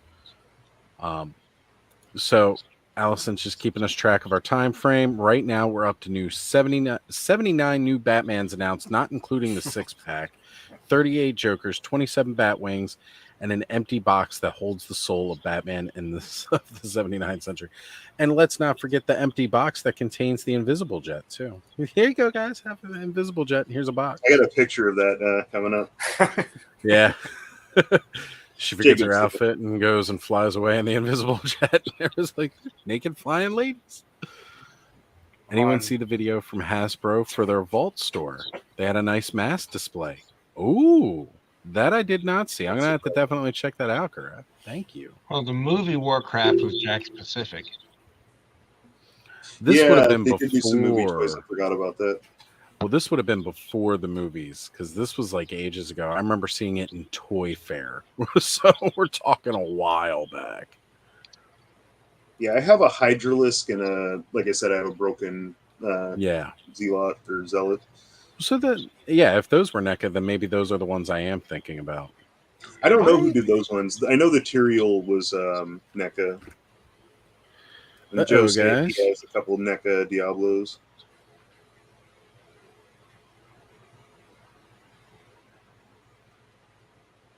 Did we freeze? I think everybody just got quiet at the same time. Well, I thought he was going to say something because it looked like he was doing something, and then he probably tried to share, and then he froze. Yeah. Oh, looks like he's back. Are you back? Nope. Oh no, can't lose Oz. No audio. I don't know if he's still behind or no audio. No audio. Okay. No audio. There you go. No, I just suddenly had my computer telling me that my battery was running low. And I'm like, wait a minute, the laptop's plugged in. Why is the battery running low? So midstream, I'm like, how to troubleshoot, unplug it and plug it back in again. Which clearly did not like, because that was also my Ethernet connection. But, generally that's the solution to most of the problems. 90%. But yeah, I should be good to go now. It says that it's plugged in and it looks like everything's straight. That's right. That's how relationships work too. All right. So also here, we're going to talk a little bit more about these, and I think we're going to move on to some other toys because there was a lot of toys announced that nobody's covering. Did you notice all the cartoon figs had WIP? Yeah, work in progress next to them earlier.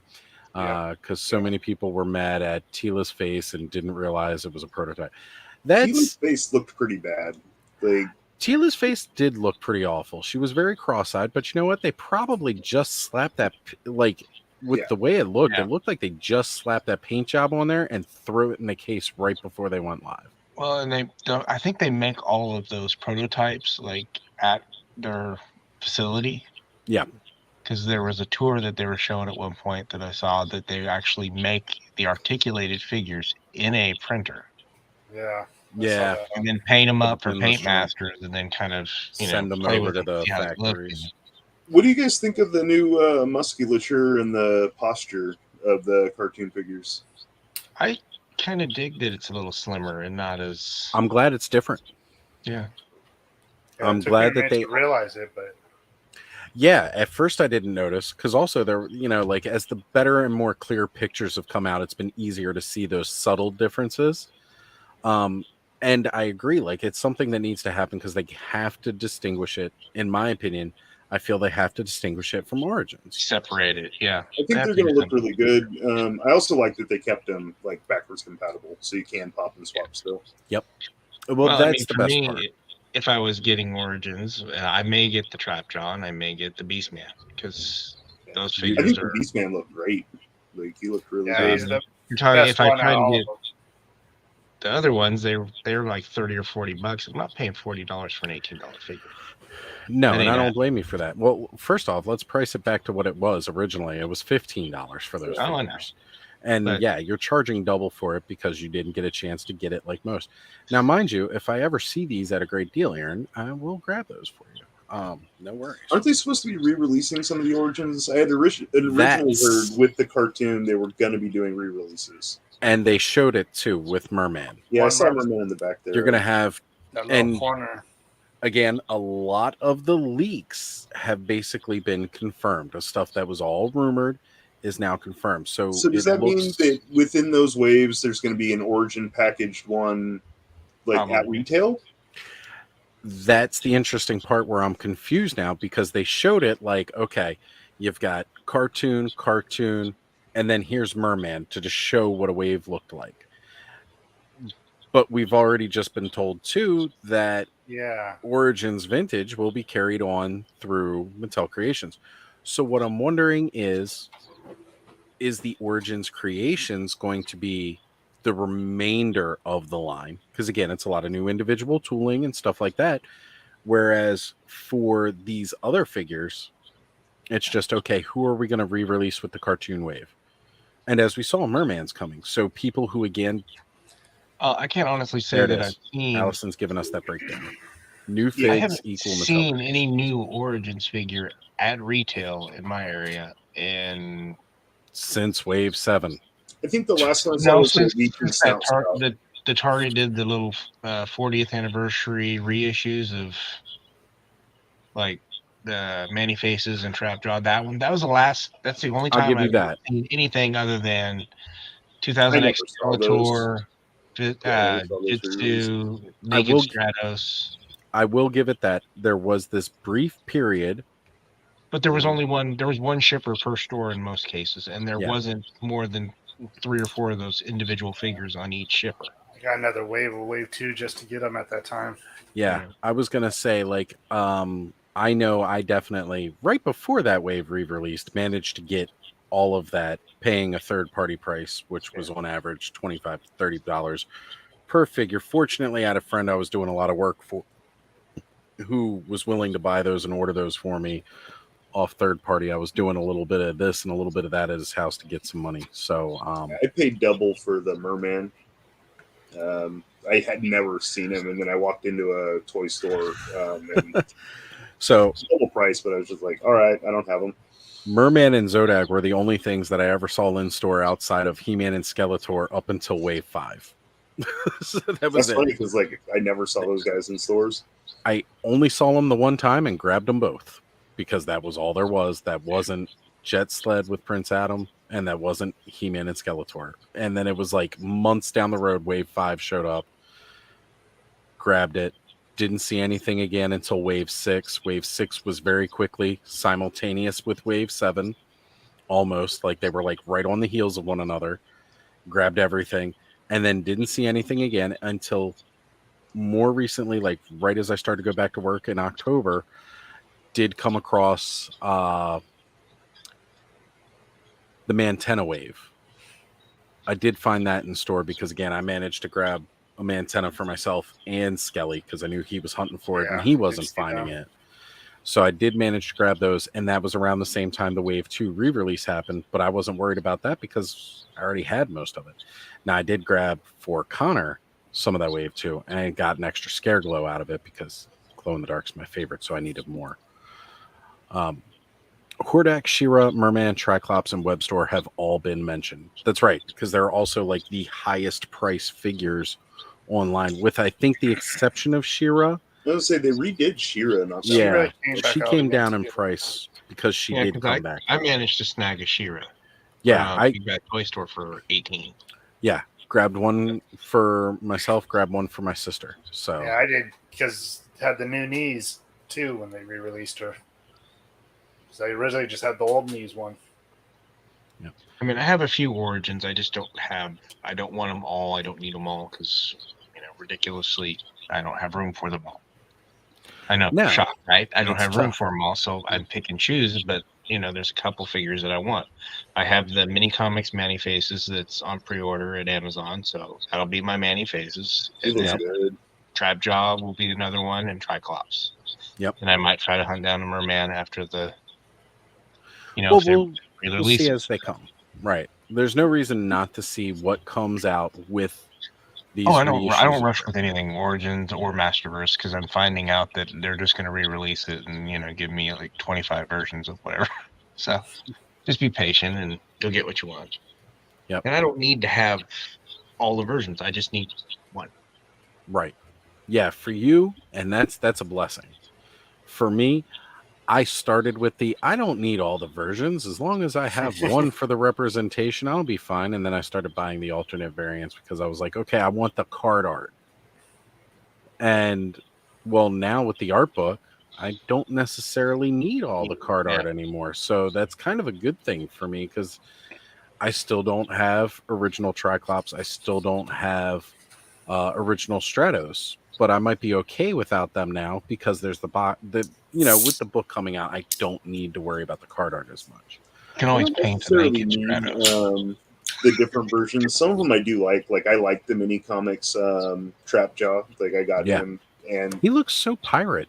I love it. Yeah, he's cool. But like I have the Roboto. Like I get him because I'm like a completist on that line. But like the Mini Comic Roboto doesn't really do anything for me. It's on the shelf and I never look at him. He's not much. He's. I gotta admit, like up until I got the parts for Vicron, he didn't mean as much to me, other than the fact that I like Roboto.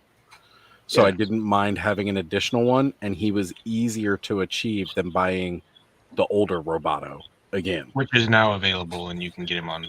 Of course, now. Because that's kind of how that.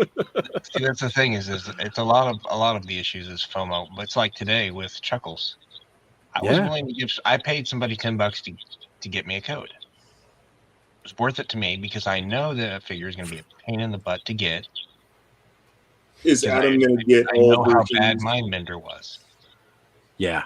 Is Adam going to get all versions on AWOC though? Like, did you order the new Pale and Atreyu? Right. We got to know, Adam.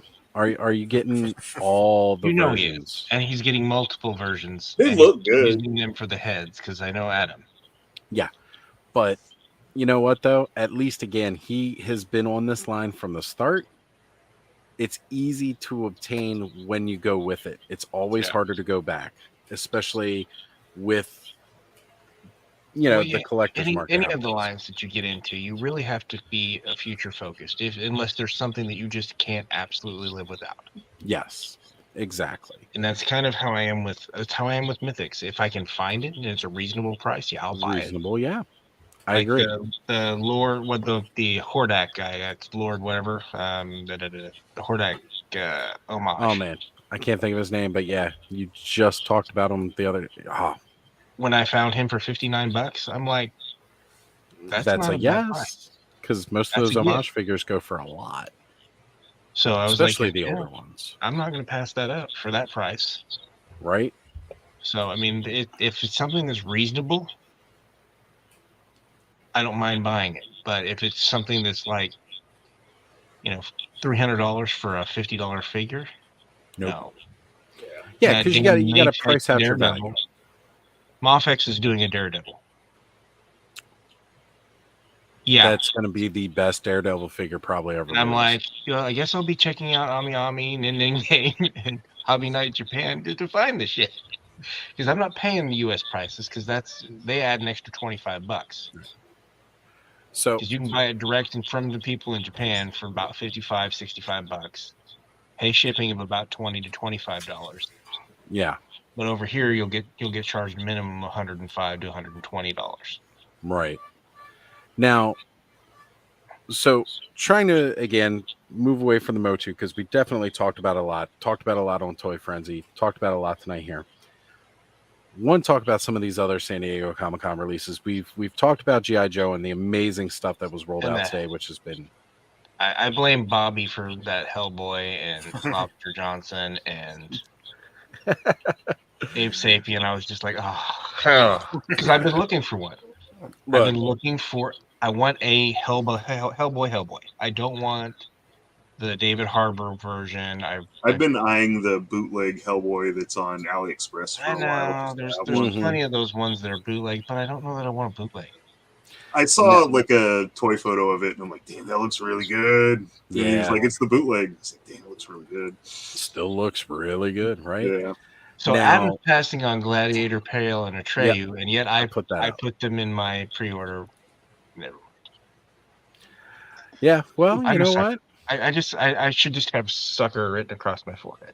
They look good. I'm not gonna lie. I didn't pre-order them. I probably won't, but they do look good. I'm pre-ordering, pay them off, get them out of my way, and then I don't have to worry about them. They just ship in when they ship in, and there's nothing going to shock me at that point. And then you're going to try to figure out where am I putting these where the wife won't kill me. That is the biggest issue. No, see, if you got more than anything else. You could hide a bunch of toys in there. You'd be like, no, it's just the lair. And hey, you know what? When it comes to that too, they blend right in because there's plenty of anthropomorphic animals within Thundercats, so it works. Exactly, it does. Then you got tiger sharks, and then you got. I'm not a huge Super 7 fan, so it's just. I know. I can't. The Thundercats have kind of burned me on that, but I have to complete just my cats. They are definitely hitting that nostalgia factor so hard with a lot of the licensing that they have. And the fact that they're now doing the back metal Silverhawks. Why couldn't I wish they decided to do it from the start? Like, it would have been a no-brainer had they done it. I got a Ramen Toys back metal one, or it's not really back metal, but it's shiny-ish. ramen toy version. But they're going to charge they're going to charge an extra $10 to $20 for that back metal though. And they're super and they've warned people already that if you move the joints, you're going to lose the paint. Yep. Not even that, like it's going to crack all over. Like we all know how vac metal is, right? In like a year or two, they're going to start crumbling. Okay, it might last longer. I don't know. Some of those masters back metal stuff still held together. It really depends on the loving care that was originally. If it was played with hard as a kid, it's not. Now I know my Silver Rocks back in the day didn't hold up. Like they were all up by the time I got rid of my toys. Those C3POs that were vac metal, right? They held up. They held up pretty good, especially the Power of the Force 2 ones. Yeah. So now I saw the back of the Cat's Lair when that finally got revealed, and the first thing I wanted to do was put my Goku on that thing because it definitely looks like it came right out of Dragon Ball Z. Mm-hmm. Yeah, it's going to be a good just cliff face for like photos. So many choices. I can't wait to see some of the toy photography that comes out of that. And okay, so yeah, we've got Allison saying the fact that there's reason these figures weren't vac metal. And yeah. Vac metal is expensive and it tends to crumble and degrade. But you still could have used the shinier paint. Yeah, I think that would have been used better. You can get pretty shiny. Super 7 could have done better. Yeah. So only figure I could not live without was Alithia. Got her from a secondary market seller, but worth it. She is, I have not heard her from that sale that they had. Yeah, that I missed everything on. I paid extra. Did that for retail. For their retail, not retail, which is even better. Well, like, I am so not sorry for getting into the Mythic Legions line because when I do spend the money for those figures, it's like, this is worth every single penny, and I'm never dissatisfied. Yeah, you get your money's worth. Even if when you pre-order it, it's even better deal because then you're getting it for, Man, I can't wait to get those pre-orders in. Yeah, Garaf brings up this point too. For people who were definitely picking up the Cat's Lair, go grab that Mattel's Minecraft Panda because it would look good sitting on there. It looks mighty Minecrafty. I didn't even think about that until just now, and yeah, it does. And absolutely. Paul Morales is joining us. What's going on, Paul? Thank you for being here, brother. Good to have you. No, there's just so much stuff that's coming out that's just... It's a lot. You know what I saw? The Peter Parker figure. I totally want that. 2-pack? Yeah. The one with the Smythe? Yeah. Yeah. That Smythe looks good. I want that Daredevil. I just want the Peter Parker with his camera, and I can do like meta photo shots. There you go. You could take a selfie of yourself from Peter Parker view. That would be fun. There's a lot of that. The Luke Cage classic. Yes. Give me some sweet Christmas. I didn't see that. Oh, you didn't see the Luke Cage and Cleo 2-pack? You get classic Luke Cage with the shirt, the tiara. With the tiara, it's everything. It is. It's hands down my favorite looking Luke Cage figure. And then we get Vance for the new Warriors. Yep. Finally. Yep, so we're really rounding out the collection, finally getting and then Power Princess for Squadron Supreme. People are having to wait 15 years to finish that one off, which is a miracle. Hey, look, how many people got disappointed from the Power Rangers team when they were like, we're kickstarting this whole thing over again. They have incomplete Power Rangers teams, so I'm glad we're not seeing that. I was worried that was going to be Motu, though. Like, until they said the finish line. I was like, oh, man, they're starting with technically, you haven't gotten Modulok and you haven't gotten Multibot, so you're kind of short a couple of people. We're still short until we get more confirmation. But they did say they were going to. So. They gave me the confirmation I needed with, we will be completing the vintage line, which means they will be coming. So I feel safe in understanding we will get all of it. Play sets, too. Well, that's the part I'm worried about. I wonder if they're going to do Meteorps. No. Please don't. I don't. Nobody's begging for those. They're going to complete the vintage line. Look, okay, you know what? If they try, they'll put a bump on Mattel Creations there. It would be like not one sold. No, it'll be sitting there right alongside the 4-pack. Honestly, I just wanted them because they were transforming. Hey, I don't blame you. That was the whole reason they did it. They were trying honestly, to if they do cash in. try to do them, I would say do them as a pack. Like, all of them at once. Yep. Yeah. That would be the best. So, with a lot of the reveals that have been coming out, I think probably one of the most unsung heroes of all these toy launches. We talked a lot about the big three. Well, basically the big two being Mattel and Hasbro. What about Syndicate Toys? Is anybody else getting blown away by Syndicate Toys right now? This is somebody that it looks good. I didn't know who they were. I know very little about them. I'm definitely going to be looking into them a little bit more. But like they're really impressing me, and look, I know they're not the Golden Girls that we often talk about, but they're putting out some Golden Girls toys, and I know Golden Girls got a big fan club, and I am excited that we're going to see some of that. I'm going to pick them up just to have them face off against the other Golden Girls. Right? Why not? The battle of the true Golden Survivor Girls. Series. Yes. Then you have Jada Toys doing Cyberpunk as well. Yeah. So there's been some great stuff getting shown off that really, really not a lot of people are talking about right here. And see, look, Allison's on board with the Golden Girls. Giraffe's on board with the Golden Girls. We all want more Golden Girls. I did notice the other day when they were showing off the Syndicate, there was like some Dragon's Lair stuff. It looked like the dragon was articulated, but Dirk wasn't. Like one looked articulated, the one on the other side looked more like a statue. And the Dirk looked more like a statue as well. But you're right, the one dragon definitely looked like fully articulated. I would be down for some Dragon's Lair stuff. Yes. Yeah, that would be cool. Just everything that Syndicate was showing off is really like surprisingly coming out of nowhere. And I need to see more of these Syndicate toys and what they're all about. Yeah. Bloodsport, that's a big shout out because those guys looked I really didn't like phenomenal. The face sculpt for the Jean-Claude, and the Bolo's okay. But the Bolo's it's a little off. It is a little off, but that's okay. It can be a little off. It's a toy. I'm fine with that. Jean-Claude's face was a lot more off than Bolo. I'll put it that way. But then again, I don't know if Jean-Claude's out there like, you can use my face. Yeah. Yeah, Bolo's body was off. He needed to be a bit thicker.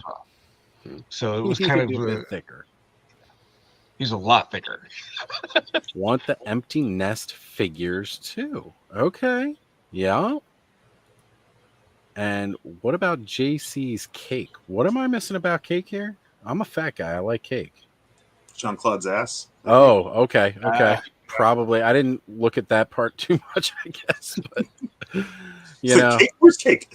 Right? I got excited. I thought we were getting birthday cake here. I want confetti and See? Off subject, did Hasbro mention anything about Power Rangers Lightning Collection? I didn't see a whole lot of news about it. Did anybody else? I missed most of Hasbro, honestly.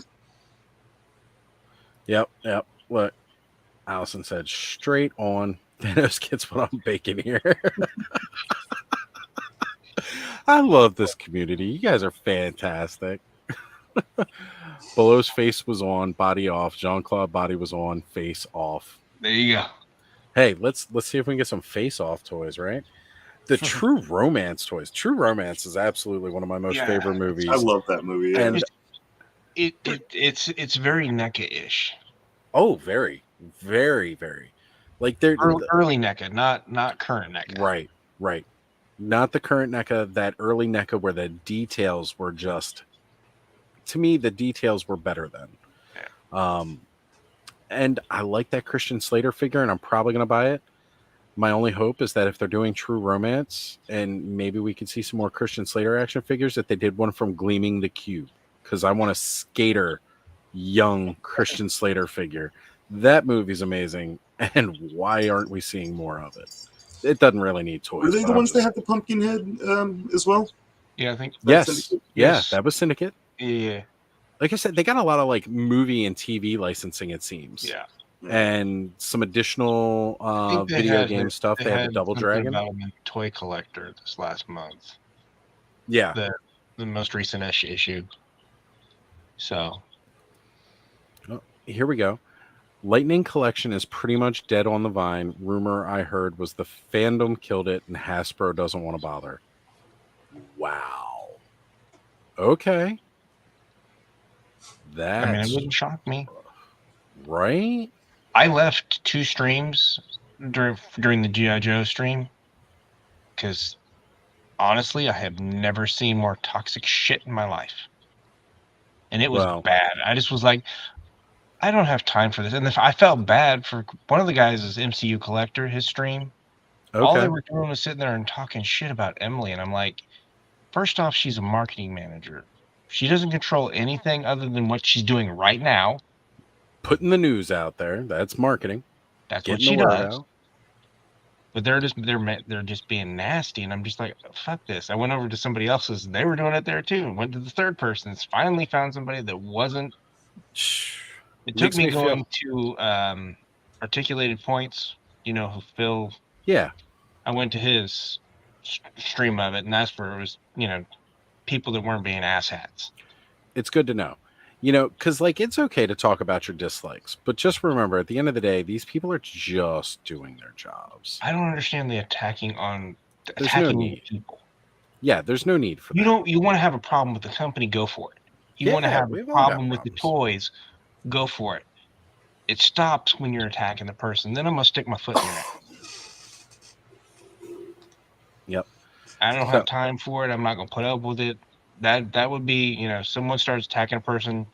If I was the moderator, goodbye. Yeah. I may talk about how dead the crowd is because I know I've spoken about how the lack of enthusiasm from the presentation team will kill the crowd. I'll be like, guys, you got to liven it up a little, but I'm not going to sit there and insult or pick apart and tear apart these people. There's no need for that. I'm sorry. No, I'm here to talk about the toys, what I like about them. Some things that I don't like about them are just fine that I wish they could do better. But in the end, it's, just one of those things. Like, I'm sorry. They're toys, first off. If you're all getting this hung up on toys. If you're all hung up on someone's appearance who presents toys, there's a problem. That's even worse. That's like grade school, middle school didn't grow the fuck up. Yeah. Pardon me. So it set me off for about an hour afterward. I was just like, I really want to stomp some people. Well, look, I'm glad you could join us tonight and come out here and vent that frustration because we don't tolerate that kind of stuff around here. That's just not how it is. We get that negativity out of these chats, out of this area. We can't have that around here. Sorry. So I'm loving the pouring out of love for we just need a Christian Slater toy line. Allison hit it right there on the head. Yeah. Legend of Billie Jean. Pump up the volumes, or is it further down? Hold on. No, it's farther down. Yeah, let me get that. Where she's certain segments. This one. This is right where there. I go. Yeah. Because almost 2/3 of the comments were about her weight or her pink hair, or I'm just like, what does it have to do with G.I. Joe? Right. What's that got to do with the toys? Then they were like, why can't she let anybody else talk? This is her fucking job. This is what she does for a living, folks. She's paid to do the talking. And you can tell that Lenny does not like the talking. It makes him nervous. Because there's a whole thing afterward that's like a recap that they did just her and Lenny. And he's fumbling on his words during that interview, so you can tell he's uncomfortable. Right. And so, you know what? That's why she's talking. Because she knows that these other guys may not feel comfortable talking. They're designers. They're creatives. They don't always feel comfortable chatting. So toxic stuff was way more than Hasbro could deal with. And that's a shame because there really doesn't need to be there. So fortunately. That's what people don't get is that everything that they're doing, that's what's going to cost them a line. They killed their own line. Eventually, they're not going to be wanting to do it because right. The juice isn't worth the squeeze. Exactly. When all we're going to do is sit and talk and complain about everything and pick it apart and be hypercritical, they're eventually just going to say, you know what? Let's move on because clearly nobody cares anymore. No.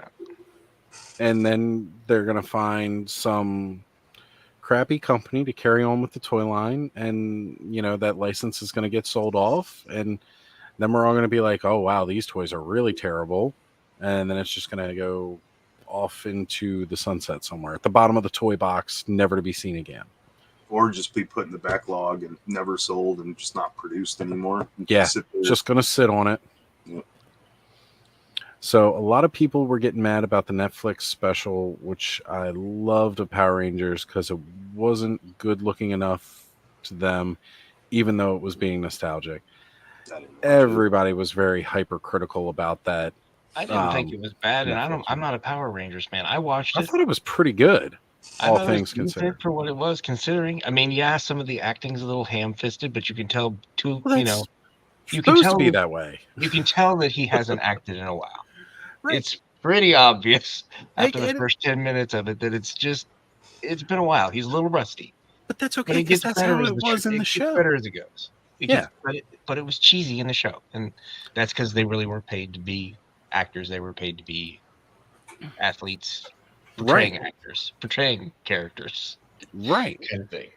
I think I was too old for Power Rangers. They just never struck me. I was too old too. I mean, it was 90 something when it came out. Yeah, I don't know. Yep, it came out in 93. So however you old, I was 18, so 19. Right.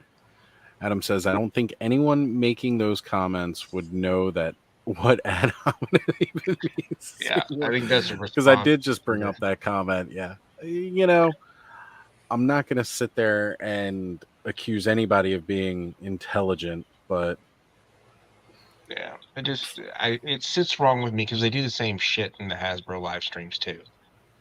Mm-hmm. Yeah, the fan streams. You want to get those things where they communicate to you about what the things are going to be for the year. Keep doing that stuff. It's not going to happen. They're going to stop it. Why do you think Mattel doesn't even bother? I mean, they could just offer constructive criticism if they have legitimate complaints. Want to talk about a QC issue, and I'm talking about legitimate QC issue. Your paint being a millimeter off to the side, unless it's a face, don't fucking bitch about it. First off, it's a even machines ain't perfect either. That's what I'm saying, guys. That's why I'm saying. Yeah. But there's some people out there that if the paint is just like a millimeter off, it's the end of the fucking world. Yeah. Wow, I am dropping a lot of F-bombs. Apparently I have... It's okay. It's totally cool. We don't have to be on chat. We're fine. We're past 8 seconds, I think. Instead of showing the fact that there's 99% of that figure is awesome, and you got this one little thing, okay. Well, that's always the way of it, right? But if you have to find a fault in everything that you're collecting, why are you doing what the hell are you collecting for? Yeah, I don't get it. I don't get the point.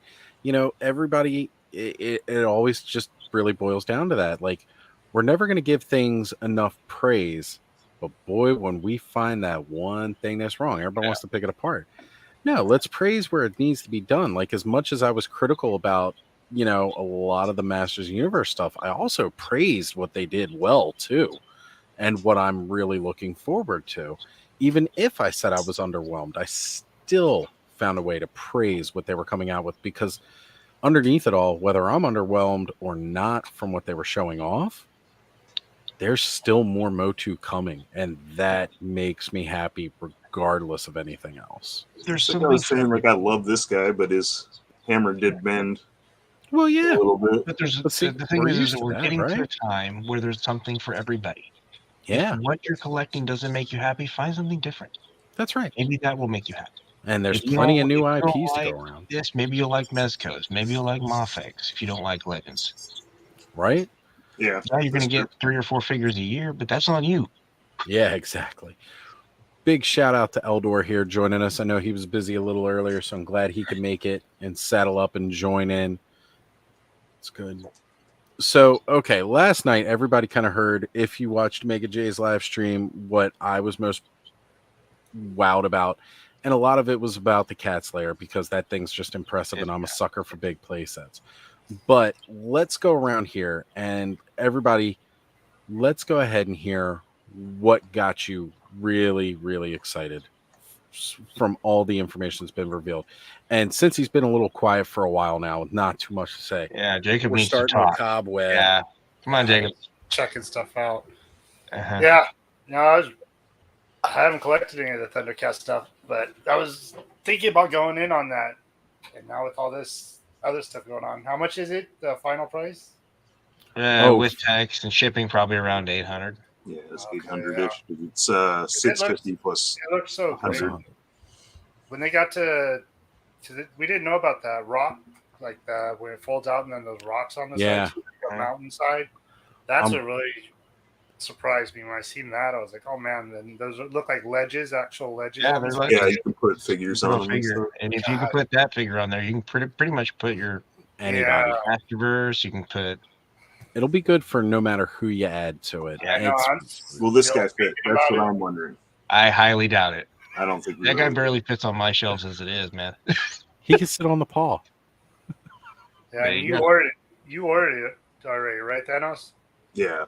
As soon as I knew it was up. Yeah. He backed 6 of them. Oh no. He's building a house out of them. I would have to if I backed 6 of them.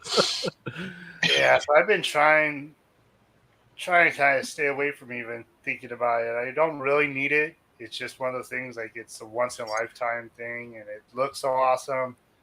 Well, here's the best take on it that you can have. If you tried to find a vintage Thundercats lair, it would cost you about $1,000 complete. Yep. Sometimes that's really the determining factor. You're still better money, and the thing is probably going to appreciate because a lot of that stuff, like the Gray Skull that they did and the Snake Mountain that they did, I know. The appreciation on those things is freaking ridiculous. So yeah, financially, you'll get your money back if you ever sold it. That's should like get your money back. I would say you're probably going to get your money back. Even if you're missing a bunch of accessories, you probably still get more than what it's worth. Look at Vintage Eternia. You could sell that thing bare bones and still go buy the brand new one that came out. I should have sold my Vintage Eternia by now. I'm thinking if I get it, I'm going to just start going down the Thundercats path and catching up on everything I've missed. For Thundercats, I just got the cats, the mutants, and I might pick up the Lunatics. But I'm not getting like all the side characters. Some I might do, yeah. So that's what I did. I have the mutants in Mumra, and then I have the base Thundercats, not Pumira, not Bengali. Right. See, I got those ones. I do have a Jaga that's sitting over here that I haven't opened because I got it for a good deal. Hey, he's part of the core team, right? On pre-order. So he was part of the first that you saw in the first. Part of the first. That's right. That's how that you're good. Qualifies. But so you don't even have to get Thundercats. You just have this dude chilling, right? Yeah. And he wait a minute. Put that back up. Whose sword's he hold? It's his sword. Okay, no, for a second there, the way like the Sword of Omens, yeah, there's some similarities there. I was thinking more the She-Ra sword too, because it had the gem in the middle there. Like it was just that quick glance of it as it was coming down, and I was like, "Wait a minute!" It's a Treyu with the She-Ra sword. The sword. Hey, why not? Let's go. Let's go mix and match. Let's do it. Thinking too is last time I did like impulse buy was that Galactus. I got him just because it was such a big thing. Yeah, he's still in the box. Nothing. I was like, if I could sell him off, maybe then. You probably can, and you probably could recoup enough money to pay for that Thundercats lair because they're at least the biggest chunk. Yeah. You might even be able to find just someone who will trade you straight across if you want to do it that way too. That's true, because somebody missed out on that Galactus that would probably be backing. You know, there are people that back these crowdfund projects with no intent of actually keeping what they're doing. Yeah, they back it, and I'm not saying they're scalping because a lot of them aren't scalpers too. Sometimes you just pick up trade fodder. Yes, yeah. You've got the money that somebody else doesn't. Well, they'll take it to like toy swaps and swap whatever it is for something that they want. Yep, something that they want that's really valuable. You know, and that's how it goes. There's nothing wrong with that part. It's the ones. No, it's the ones that are buying a bunch and then changing the price up by 500%. Yeah, it's not like you're going and buying everything off the shelf and everything. It's there's plenty of those people. Honestly, backing one of those with the intent to redistribute it is awesome because it means another one gets made. Yeah, it's true. Now, and I'm gonna say though, you really don't see a lot of the scalping come from the crowdsource because of the fact that go look for a katana and see how much that runs. I mean, I'm sure it happens. It does. It does happen to a degree. You see some people less of it. That's the only thing they do is they buy them to resell them later for a higher price, to double their price.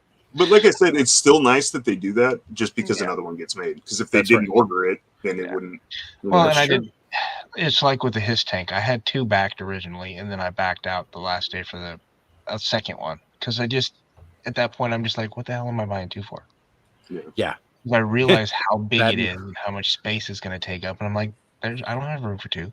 And just think, if you got the second one, you'd be really in trouble trying to figure out where you're going to put a dragonfly and I'd already backed a Robo Skull too. So at that point, it was just like, and now I've got a dragonfly.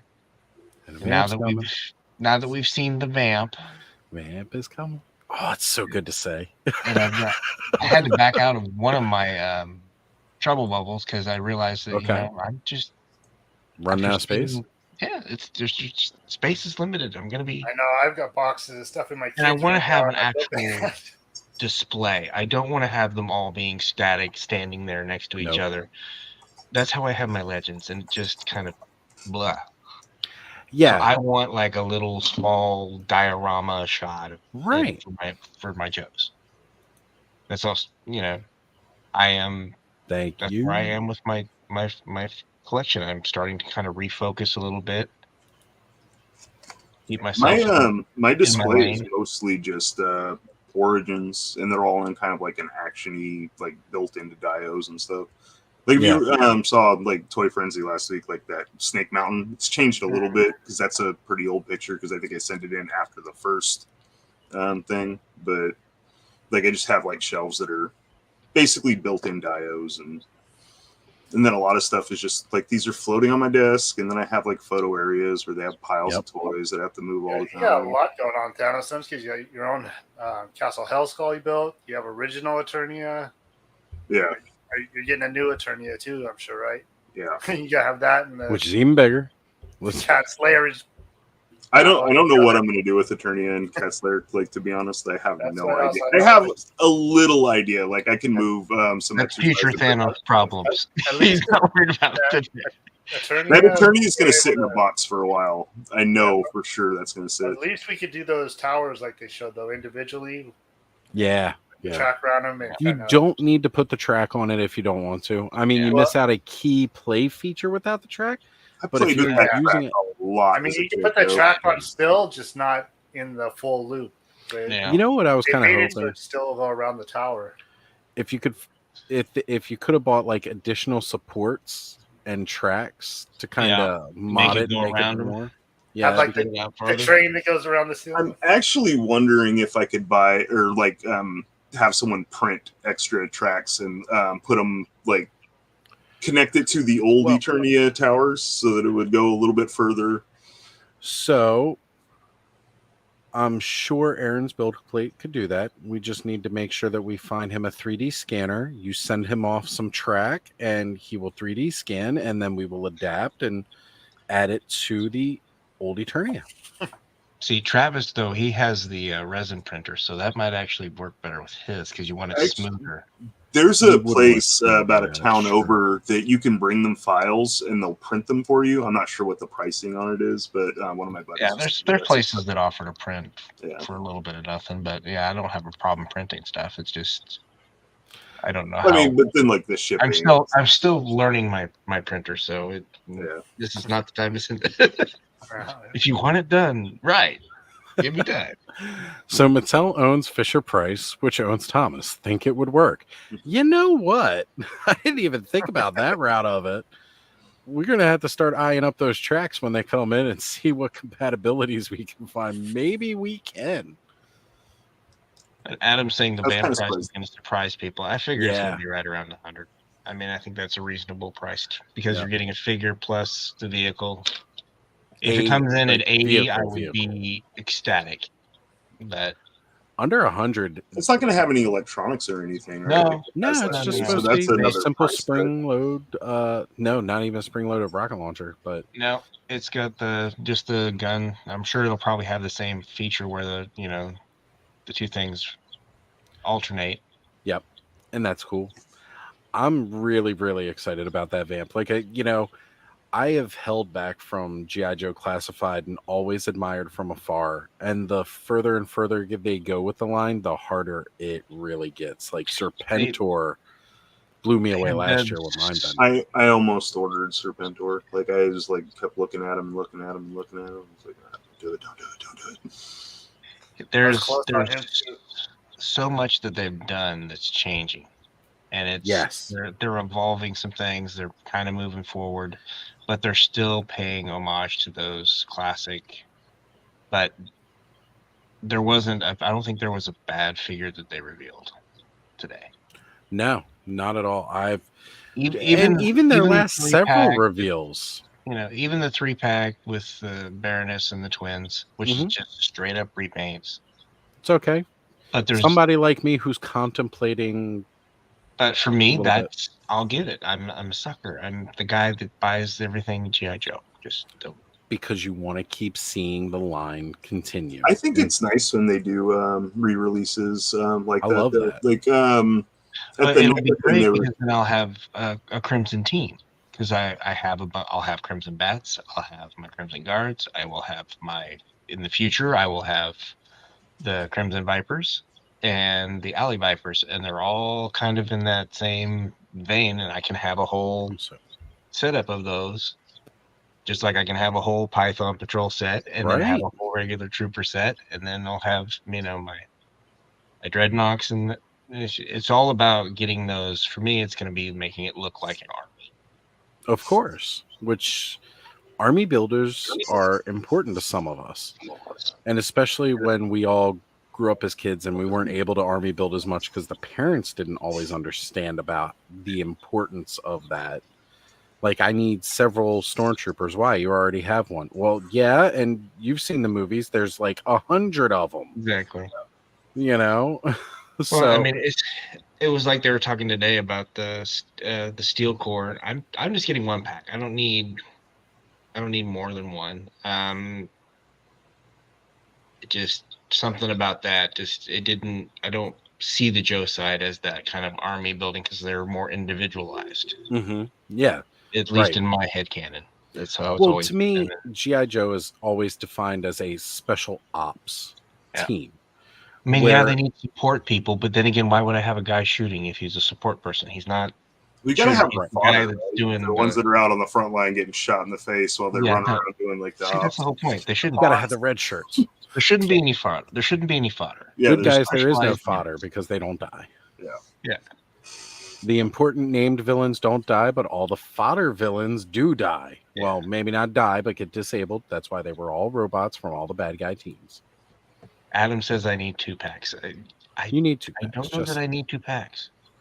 Well, and that's kind of again, I kind of like 2 of the 788 fire teams, so that was $160 right there. So I mean, $180, $160, something. I was always saying with the grunt, the grunt figure coming out, I like that they gave you an option to army build with them because again, I would put him as the officer. Right. Ken has gone over. To do that, I would have buy 2 grunts because then I'll still have the same thing. Yep. I thought that was a very smart move because again, Grunt himself is not just a grunt toy. He is an actual named soldier. He is Grunt. And then they're packing in an extra head so that if you do view it as an army builder, well, here you go. You've got this choice now. And that's a great call. So you can get a little fodder if you want it, but it's not required. It's dang. So 5 Canadian, that's like 50 cents, right? Yeah, we've already established. That's right. We've established the exchange rate due to Nolan's great breakdown. I never saw those guys in stores. The Horde Troopers. Horde Troopers, no. I had to. I got it sent to me. As a matter of fact, because I couldn't find them anywhere. So and again, I appreciate that because like some of those figures are really hard to get around. They're still pretty hard to get. There's a lot that I don't have from the later waves, and there's a lot canceled because they are just too hard for me to get right now. I'll worry about it later. You think we'll see the Skeletor's robots in the cartoon collection as an army builder? That would definitely be the place for it, as opposed to just like the regular Origins line. Seeing those in a Filmation 2-pack a la Classics is not without the realm of possibility, I think. It's not outside of that. And people would buy it. People would want it. There's definitely not a lot of not wanting. We definitely want more, but that's the thing. We want it to be available too. We don't want it to be a chore to get these things. It shouldn't be. I mean, no. There's for whatever reason, the distribution has been so tragically bad for every line since COVID. But we're getting back to where that's no longer an excuse. Better, yeah. Like we're getting to the point where, and I said better, shipping has gone back to where it was. Right. Pricing and everything has gone back to where it was. So it's not about saving a few bucks. No. So, and I will point this out. I'm not going to blame Hasbro for distribution. I'm not going to blame Mattel for distribution because we're talking about distribution amongst the retailer stores. Yeah. And that falls solely on Target and falls solely on Mattel. Or not Mattel. I just said that was not their fault. Walmart, Amazon, all the other distributors. Yeah. They are the ones that do their own shipping. They've got their own fleet of trucks. Walmart ships them the product. The reason we can't find if UPS strikes, we could see some issues with some shipping it problems from certain places. Yeah, absolutely. Yeah. Well, not just ship. They handle a lot of Amazon stuff too. Yeah. Well, around me, it's because we've got Amazon distribution centers. We got a lot of their third party through Amazon. Yeah, that would be difficult because they tend to use UPS. Hey, FedEx might be able to pick up the slack, even though they don't have enough people to. Yeah, they don't have the infrastructure anymore. Hasbro and Mattel are selling direct because Target and Walmart and Toys R Us are so terrible at distribution, and that's right. Yep. And that's cost them, so they've got to go this route. They got it to retail, which is what. Here's the other thing: if they sell it directly to the consumer, they're going to save money anyway. They will, and they're getting more of the profit, so they don't have to share the profit with somebody else. That's right. They don't have to. I wish we could say we would see some markdown. No. But no, we get more of a markup because now they got to charge a premium price. Okay. And that's just then you just wait for those, like with Hasbro, they do those sales that are 35% off if you're a member, and it's 2 or 3 times a year. Well, hopefully we'll see that kind of thing. What is their membership? It's $50 a year. Yeah. If you actually order a few times throughout the year. As much as I order from them, worth it. I'm paying for it within 6 or 7 orders. And when you consider how many properties they have too, yeah, it's not hard to find multiple orders that you're going to want to make. That's again one of those big plus sides to Hasbro owning all the big franchises is there's not a lack of figures you could buy from Hasbro. Did Hasbro announce any more Dungeons and Dragons stuff? Yeah. Bobby showed off a bit of it in the chat. That's another thing I want to say. I love Bobby made the announcement shortly before San Diego Comic-Con. I saw the NECA. That was the NECA D&D. But I've been digging the Hasbro Dungeons and Dragons stuff. Yeah. That's a good point. I honestly don't know what. I guess they could do a Grim Sword and a Warduke, but that would be pretty much. I was hoping for more creatures like the Beholder and the Slime, stuff like that. Stuff like Slime that. Cube's great, by the way. I think they're just waiting to see how the Owl Bears and the Beholders and the other ones do. Hey man, if I had it, I'd be all about them Owl Bears. Both versions. Well, the thing is that a lot of those animals would work with Mythic Legions. They're just not quite as detailed, but that's okay. They can fit in. I'll make room for them. They'll work with that, and they'll work with Masterverse. Really, really good. The Owl Bear, the detail's a little not. It's a little less. It's more cartoony. Yeah. That would be the one where you get like the Monster Force Yeti with the Gatling gun. I agree. Yeah, and guys, it's been a very, very exciting weekend for all of the different announcements across the board.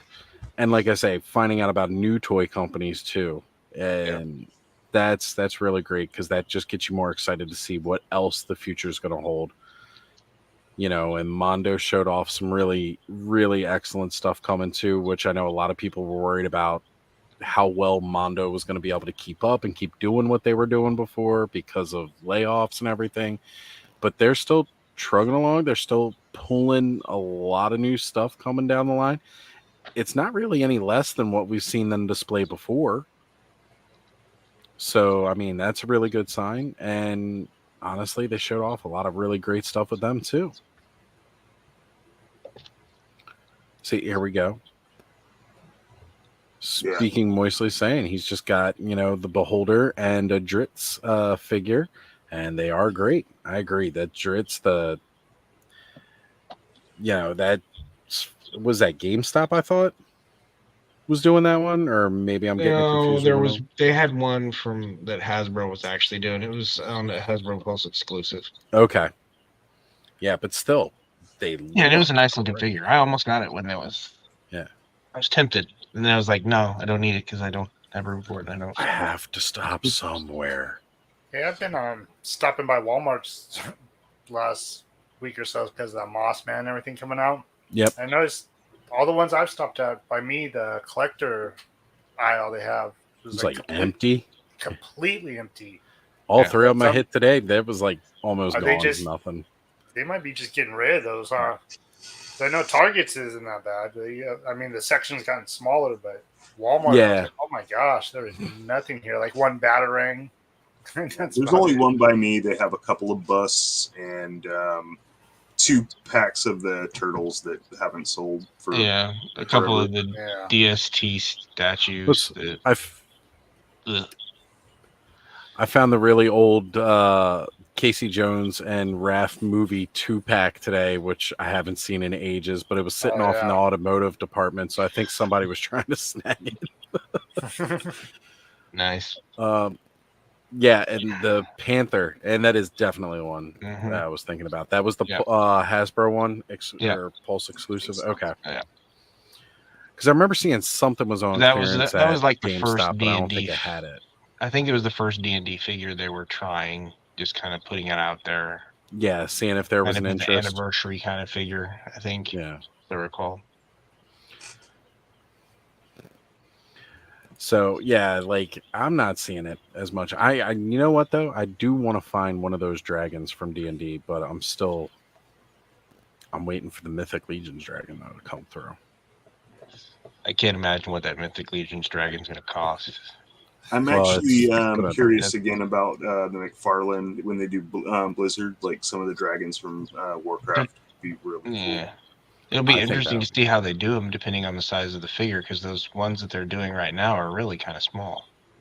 Yeah. Relatively. They have some of the bigger ones. I don't know. They're not huge like you would want a dragon to be. But I want to. Yeah. And when they are huge, something that's imposing. That's well, it's like a statue. It's like a plastic statue, right? Yeah, and with McFarlane's dragons, when they have given you the huge ones in the past, it's like the claw and the head and the neck.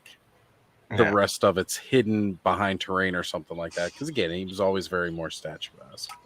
Well, I mean, you could make it like the movie dragon, the one that was running, flopping on its belly, and that would work. And you have little gold coins flying up in the air. It would be a great diorama piece. Hey man, why don't we get some Dragonheart dragons while we're at it? You guys remember that movie? Sean Connery as a dragon. You can hang a couple dragons from the ceiling. Those wouldn't be in the way. Well, I wanted a Bahamut from Final Fantasy hanging in my garage for a while. That's nice. With the plastic on it after hanging out there for a while, just kind of started to fall apart. Well, I hope they do a Tiamat for the D&D. Yeah, me too. That's really kind of what I think. We were hoping we would see something like that by now. I don't know. I don't know how well that line's doing because it had so many QC issues right out the gates. It definitely kind of brought it down. High-profile QC issues. I actually never had any problems with those toys, but And there was quite a few people that did. I just gave mine a bath before I even touched it. I was so worried about him. Once I saw that, But would you have been that careful with them had you not seen those videos? Probably not. When they first showed them off, I was thinking these are perfect for kids. Yeah. Nope. Every kid that would have opened those definitely would have broke. Yeah, they would. Yeah, Tiamat would be rad though. Yeah, definitely would be. And that would be a huge scale friggin' dragon to put out there. It would be good size. I don't think it would have to be that huge. I'm thinking like maybe a bit bigger than the Fing Fang Foom Build-A-Figure. Maybe. Or around that size. Yeah, something like that. Yeah. Kind of like a Ghidorah from one of the Godzilla lines. Something like on that scale. And that would be a good size for it. Yeah. For those, again, for that scale of figure, it would match well.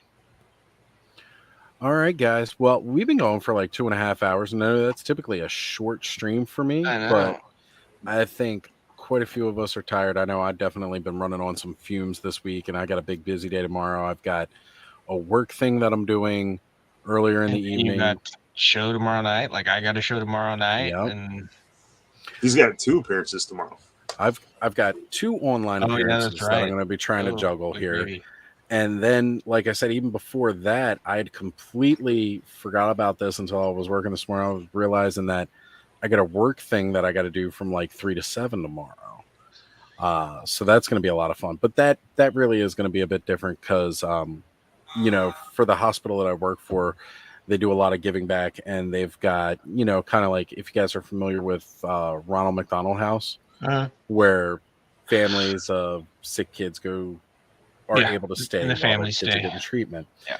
And we volunteer to go make them food. So I forgot that was coming up, but that's happening tomorrow. So that's going to be a lot of fun. Last time we made tacos, and I forget what's on the menu this time, but I'm going to be doing something. I'll probably be cutting up chicken like a machine. So somebody should make 2 scale Sargeras from Warcraft. It would be bigger than Earth. I don't even know how the construction of that would go. Like, right? Exactly. Like make a space station frame. Yeah. You have to make several orbital space, like several in orbit to have that go as the framework would be laid out. Would it come with a sword that plunges into? Yeah, there you go. Jesus. Oof. All right, guys. So let's go round table and see what we all got coming up. Cowboy, what you got coming up on the channel, brother? Just putting out some shorts right now. Got a few things coming. Probably open those up before too long, but work out a couple things. It's called StreamYard, kind of up and going. Got a couple questions I'm gonna ask you later. So try to do some live stuff later on. Still think I need a webcam because. Still a little too fuzzy to go live. Yeah. Well, not even here. Like when I'm recording my other videos and stuff, they come out clear. But as soon as I start to go live, say your videos of your toys look really crisp. Yeah. See, I'm just trying to figure out still like what the difference is. Here Streaming uses more bandwidth than just uploading a standard video. Yeah. That's a big part of it. I've tried everything, and I'm still thinking just that webcam I have that I use out there. Just probably a new one. So, if you've tried everything else and it still doesn't improve, then there's only one thing left to try, and that's something different. Yep. And that may mean a camera, but that's it. My videos, Cobweb Collector on YouTube.